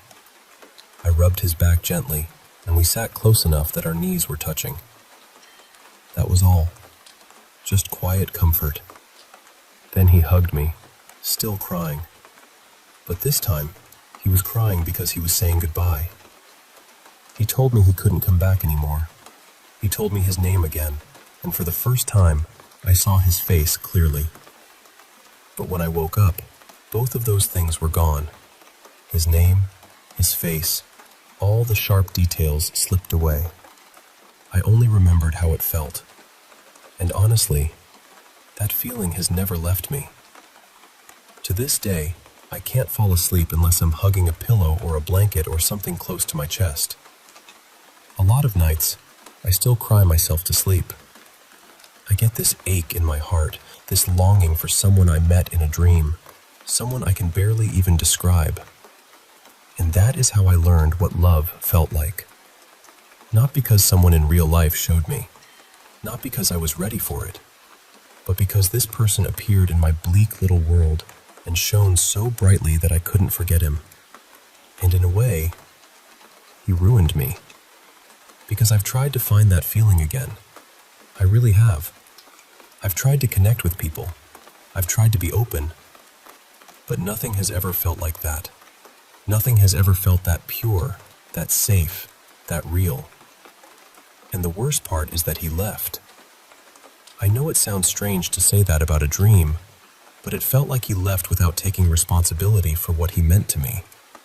Like I didn't matter to him the way he mattered to me. And that hurt even more, because that is exactly what I've felt my whole life, especially with my family. So now, while I'm trying to heal and understand myself, there is still this part of me that can't move on from him. Sometimes I have similar dreams about a faceless man who makes me feel something close to what I felt with Elior. But I always know it isn't him. They're different. They may be kind, they may feel real, but they aren't him. And that messes with me the most, because those dreams don't feel like dreams. They feel like people, like souls, like someone is actually there, loving me in a way I've been starving for. But I'm still in love with the one who left. I've never really told people the full truth about this, because how do you even say it? How do you tell someone, I dreamed of a man I had never met, and he loved me in a way I didn't know was possible, and now I can't move on because part of me is still waiting for him? People already think I'm strange. Saying that out loud would probably make them think I had finally drifted completely off the map. But it happened, and even if it was only a dream, the love felt real. Real enough to change me. Real enough to haunt me.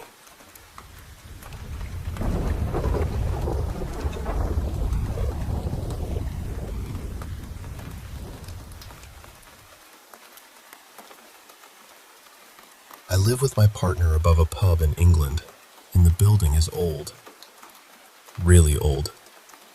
It dates back to the 1700s, and before it became a pub, it was apparently used as stables. So, from the start, it's always felt like the kind of place that carries things with it. Not just history, but a weight. A presence. Over the years, customers and staff have told us about strange things they've seen or heard. People have mentioned an elderly pair sitting quietly at the bar when no one was supposed to be there. Others have heard what sounded like horse hooves, stools scraping across the floor, or footsteps moving around upstairs. About 11 years ago, we had a medium come in because the activity had become hard to ignore. She went upstairs to the function room, which is right beside our flat, and said there were countless spirits passing through that space. She also said there were a few that didn't feel kind. That room has these tall old beams, about 15 feet up, and there have always been stories about people being hanged there back when the building was still stables. There was also a story about a young girl, maybe 10 or 11, who had died upstairs. I never knew whether to believe that part, but later on, the things we experienced in our flat made me wonder. The medium also went down into the cellar, where we keep the barrels, but she wouldn't stay there. She said there was something very dark in that room, something that made her physically uncomfortable, and she wanted everyone out straight away. Now, I haven't personally seen the older couple at the bar, but my partner has. So have customers. One afternoon, I was outside in the beer garden sorting out some planters. I looked up at the window of the function room and saw a man's face looking down at me. My partner, a staff member, and a couple of friends were there too, and they saw it as well. At first, I thought maybe a customer had wandered upstairs where they shouldn't have been, so I sent my partner and our colleague up there quickly. They ran straight up, but there was nobody there. The only thing out of place was the curtain by that window. It had clearly been moved. We checked the cameras afterward. No one had gone upstairs. No open windows. No breeze. Just the curtain moving. The cellar has always been the worst part of the building. Staff have said they felt something tugging at their hair or clothes while changing barrels. And for around 3 years, our fire alarm and burglar alarm would go off at almost exactly 3 a.m., night after night. Whenever we checked, the sensors were usually triggered either in the function room or, more often, the cellar. A few times my partner went down thinking we were being burgled, only to find the beer lines disconnected. Anyone who has worked with barrels knows those lines don't just come loose on their own. they take effort to remove. We lost so much stock because of it. We had people come out to check the alarms more than once. Every time, they told us the sensors, batteries, and system were all fine. Then there was the activity in our flat. Most nights, also around 3 a.m., we would hear little footsteps running up and down the hallway. Sometimes there would be soft laughter, sometimes a whisper, gentle but close enough to make your skin go cold. We have 2 dogs and 2 cats, and they reacted every time. The cats would puff up and stare down the hallway. The dogs would growl low, the kind of growl that makes you stop breathing for a second. That was what made us feel like maybe we weren't imagining it. Things quieted down over the past year, and for a while I honestly thought maybe it had passed. The alarms stopped going off. The footsteps stopped. The flat felt lighter. But last night, my partner was cashing up when he heard 2 loud female coughs. The dogs immediately turned their heads toward the sound. Then we heard thumping in the flat again. And now, I'm pregnant. That's what scares me most. I could cope with feeling unsettled before, but now I don't want anything dark or heavy around my unborn baby. I don't want those sleepless nights coming back. I don't want to feel afraid in my own home again. My mom won't stay in the flat for long because she gets terrible headaches here and says she feels like someone is always nearby. A colleague who stayed with us for a while once woke up in the spare room with huge scratches across her back. The animals hadn't been in there. The door had been shut all night. Back when the activity was at its worst, I used to wake up with random bruises all over my body. I felt sick constantly. I went to hospital over and over because doctors were worried it might be something serious. They tested me for all sorts of conditions, even cancer, because the bruising was so bad. But every blood test, every scan, every check came back without an explanation. To this day, nobody has been able to tell me what caused it. I know how this sounds. I really do. But when you live inside it, when the alarms go off at the same time every night, when animals react to things you can't see, when people keep experiencing things in the same rooms, it stops feeling like coincidence. I just want peace now. I want our flat to feel safe again. And with the baby coming, I need to know whether this is something I can cleanse myself, or whether I need someone professional to come in and help.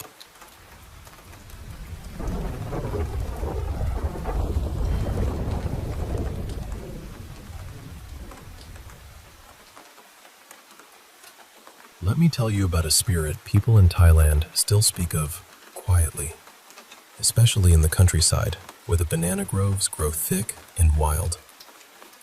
Deep along the northern hills and the southern borderlands, there is a kind of wild banana tree called Kluai Tani. Now, to most people, a banana tree is just a plant, useful, ordinary, part of daily life. But villagers have long believed these groves are not ordinary at all. They say that beneath those wide green leaves, hidden among the tall, upright stems, there lives a woman spirit known as Nang Tani. Some call her the Banana Grove Phantom, and the way people describe her is something you do not easily forget. They say her skin has a pale green glow, almost like moonlight passing through a banana leaf. Her lips are soft red, like ripe fruit. She wears a long traditional Thai dress in shades of green, and when she moves through the grove, she does not walk like we do. On certain nights, especially when the moon is full, her feet do not touch the ground. She drifts. That is the detail that makes people lower their voices. Villagers say that if you pass near a wild banana grove at night, you might hear leaves moving when there is no wind. You might hear whispering, very faint, as though someone is speaking from just behind the trees. And sometimes, people claim to see a strange green shimmer between the trunks, not bright enough to be fire, not steady enough to be a lantern, but enough to make you feel watched. In Thai belief, banana trees can stand at the edge between the human world and the spirit world. They are useful plants, yes, but they are also treated with caution. A wild Kluai tani tree is not something you plant casually beside your house. Older people say doing that is like opening your door to something you may not know how to send away.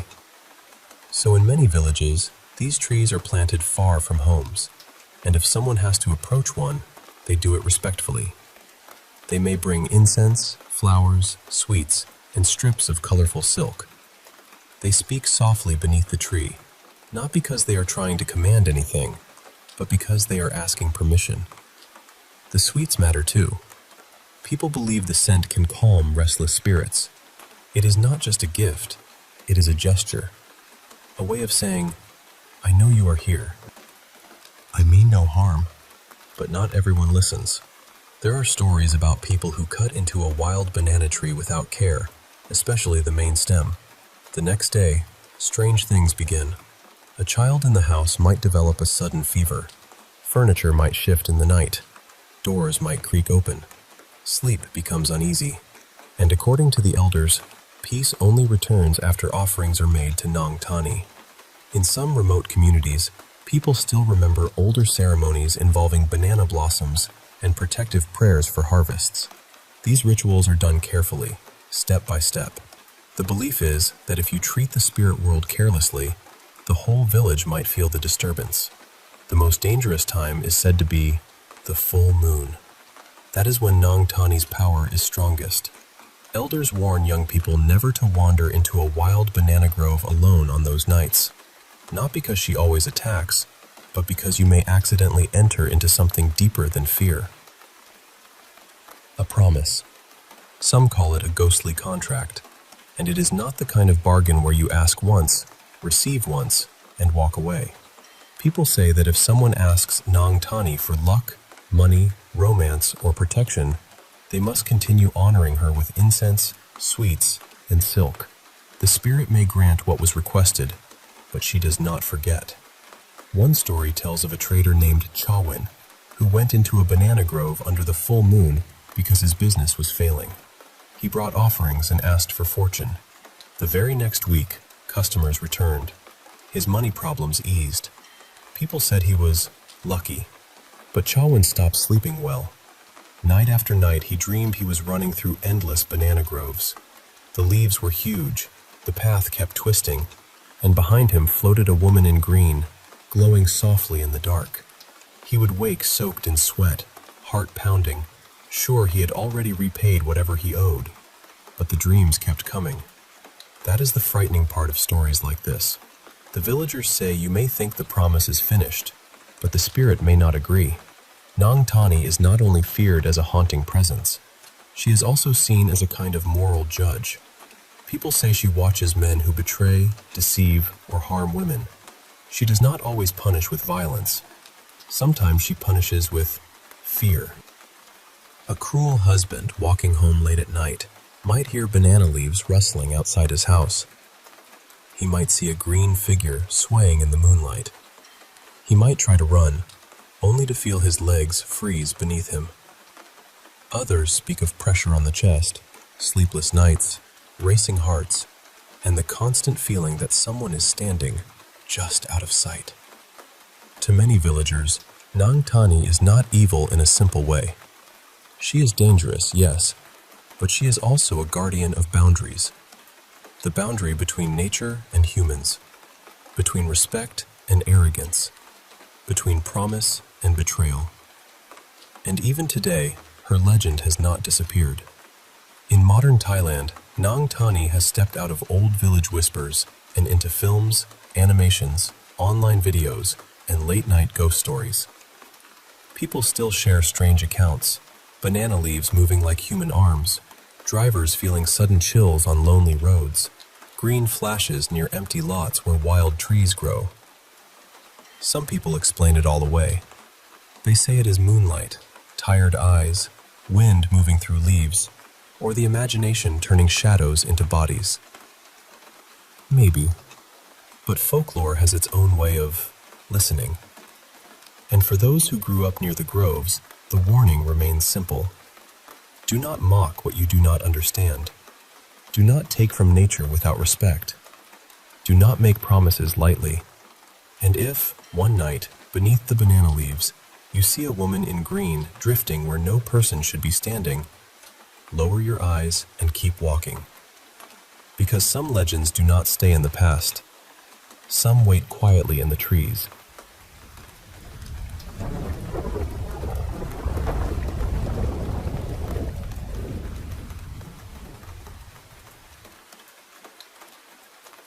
I've had strange experiences for as long as I can remember. I mean, my whole life. Some of them have scared me so badly I could hardly breathe. Others were quieter, more like a shadow passing through the corner of my day. But they've always been there. I want to share a couple of stories first, and then I have some questions for people who might understand what this is like. The first one is probably my earliest memory of anything paranormal. I couldn't have been more than a year old, maybe a little older, because I still had a pacifier. When I was little, I stayed with my Aunt Marla a lot. My mom worked long hours, so if I wasn't home with her, I was usually at my aunt's house. Whenever I slept over, my aunt would put my crib in the spare room, right across from her bedroom. I remember waking up one night and sitting up in the crib. I was looking around for my pacifier, and once I found it, I put it back in my mouth. Then I looked toward the door. My aunt always left it cracked open a little. And there, slowly leaning into the doorway, was this dark figure. It wasn't standing fully in the room. It was just peeking in, like it was watching me. I remember being so terrified that I couldn't even cry at first. My whole body just froze. Eventually, I must have made some kind of noise, because suddenly the figure was gone, and my aunt was in the room trying to calm me down. The next morning, she noticed I had bitten almost all the way through my pacifier. A few years ago, I asked her if she remembered that night. I wanted to know if maybe someone else had been in the house, or if there was any normal explanation for what I saw. She said she didn't remember anyone else being there, but she definitely remembered that something had scared me badly. She said, "It was probably just a nightmare." But honestly, I don't think it was. Since then, things like that have happened to me over and over again. Sometimes I'll see someone for just a second, so quickly that I almost convince myself I imagined it. Other times, I'll walk into a certain room or hallway and feel this heavy, awful pressure, like something there knows I noticed it. But the most frightened I've ever been happened pretty recently. It was early evening, just after sunset, and my family and I were at the hospital visiting a family friend who had just had a baby. My mom realized she had left the gift bag in the car, and I offered to go get it. That was my first mistake. Hospitals have always made me uneasy, not just in the normal way either. There have been several times when I felt something there that I couldn't explain. I went out to the parking garage, and the second I stepped inside, that familiar feeling hit me. My breathing got tight. My stomach turned. The hair on the back of my neck stood up, and I had this deep, horrible certainty that I was not alone.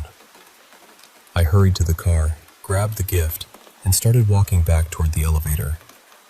The whole time I kept whispering to myself, "It's in your head, it's in your head, it's just in your head." And then, right beside my ear, close enough that it felt like someone was leaning in, I heard a voice whisper, "It's not in your head." I spun around so fast, ready to fight whatever was there. But there was nothing. No person, no footsteps, no movement. Just that sick feeling, suddenly so strong I thought I might actually throw up. I ran back to the elevator. The moment I got around other people again, the feeling eased up. But for weeks afterward, any time I was alone, I felt it again. That same horrible pressure, that same sense of being watched. And those aren't the only things that have happened. At a school overnight fundraiser, I saw a boy named Nolan standing in the hallway, even though he had died in a car accident the year before. Once, while exploring behind a cabin in the mountains, I smelled my grandmother's perfume, even though she had been gone for years. I've heard voices call my name when nobody was there. And one night, when I was home alone, I saw a tall man in a hat standing near the edge of our backyard. That one nearly broke me. So for anyone who understands experiences like this, I have some questions. Why would these things happen to me? I'm a pretty ordinary person, so I keep wondering if there's something about me that spirits, ghosts, entities, or whatever they are, can sense. When something bad or frightening happens, should I acknowledge that I know it's there, or should I ignore it completely? I've heard people talk about the veil. What does that actually mean? Is there anything I can do, carry, or wear to protect myself when these things happen, whether the presence feels good or bad? And how do I know the difference between something that can hurt me and something that can't? What should I even be watching for? I really don't want to spend the rest of my life being afraid of this. I just want to understand it better. So if anyone has advice, I'd be grateful to hear it.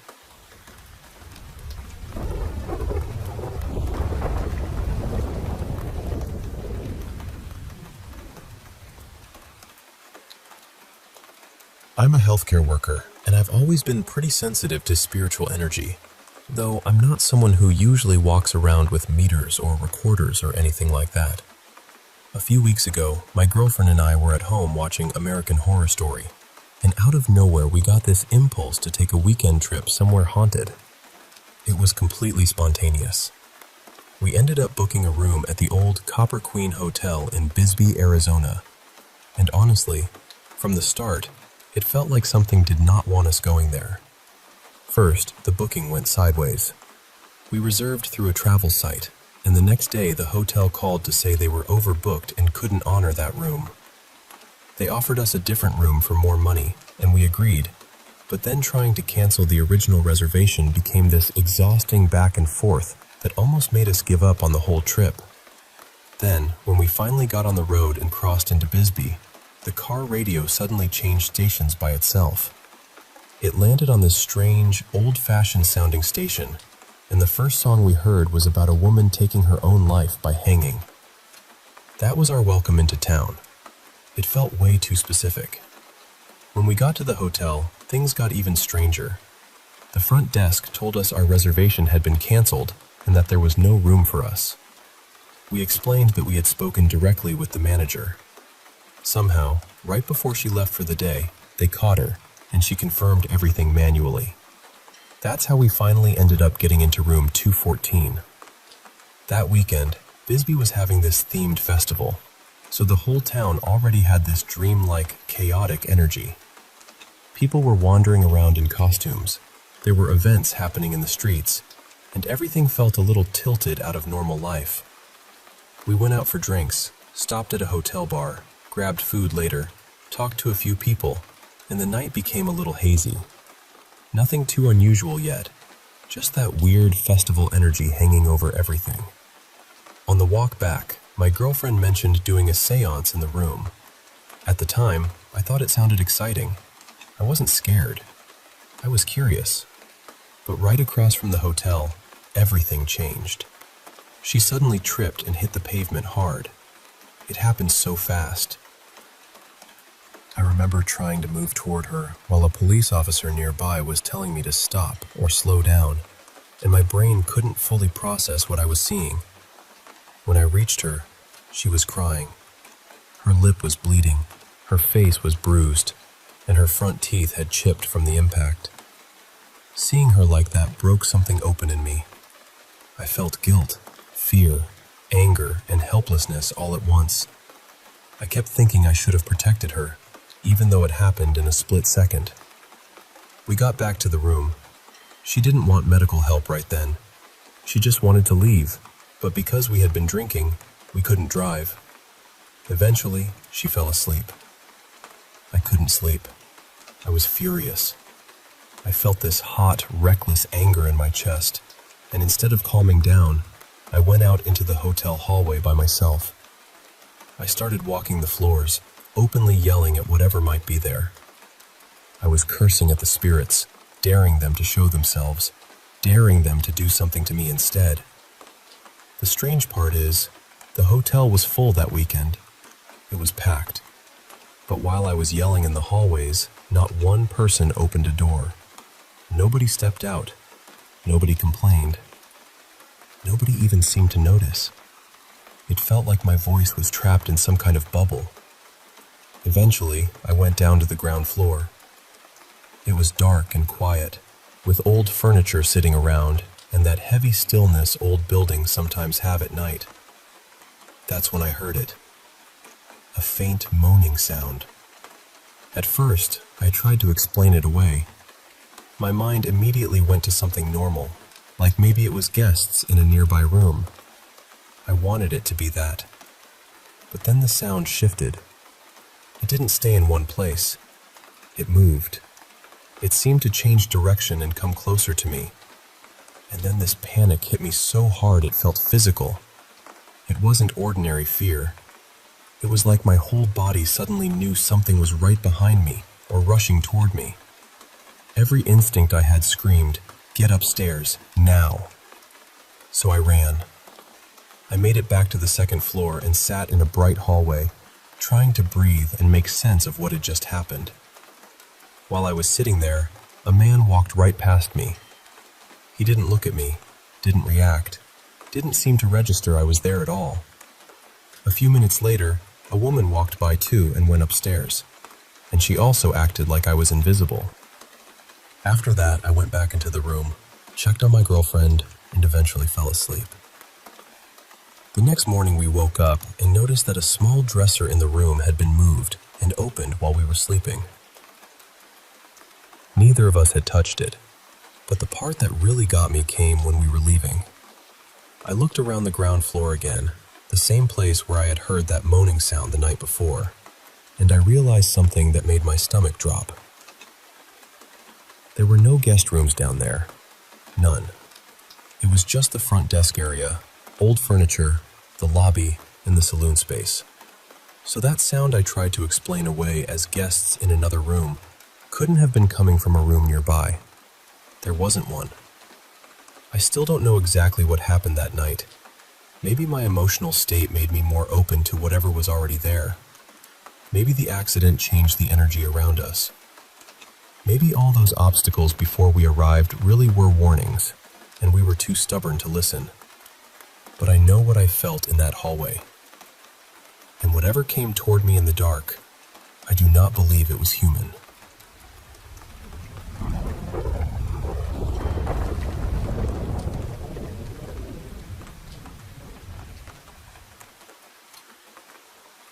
I went to bed around 10 that night, and I remember lying there, just trying to fall asleep, when I heard someone come upstairs. At first, I didn't think too much of it.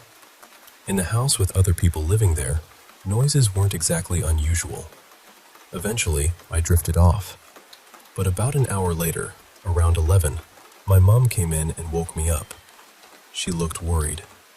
She said she could hear someone in the bathroom, and it sounded like they were snoring.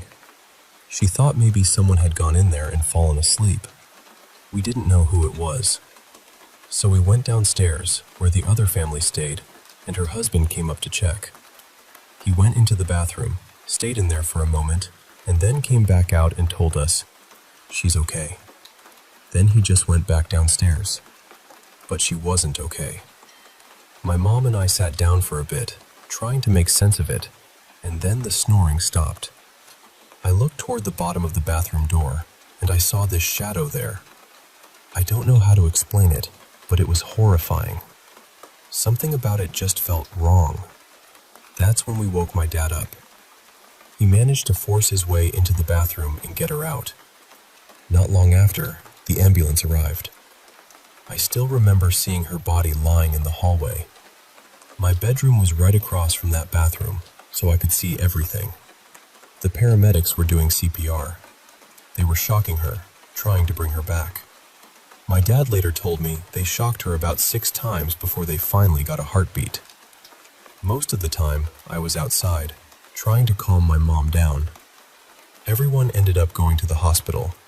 Her husband, her 2 children, my dad, my brother, my mom, and me. When we got there, she was hooked up to all these machines. There were tubes everywhere, and I remember seeing blood coming through some of them. It didn't feel real. None of it did. The next day, at around 4 in the afternoon, they took her off life support. After that, the house changed.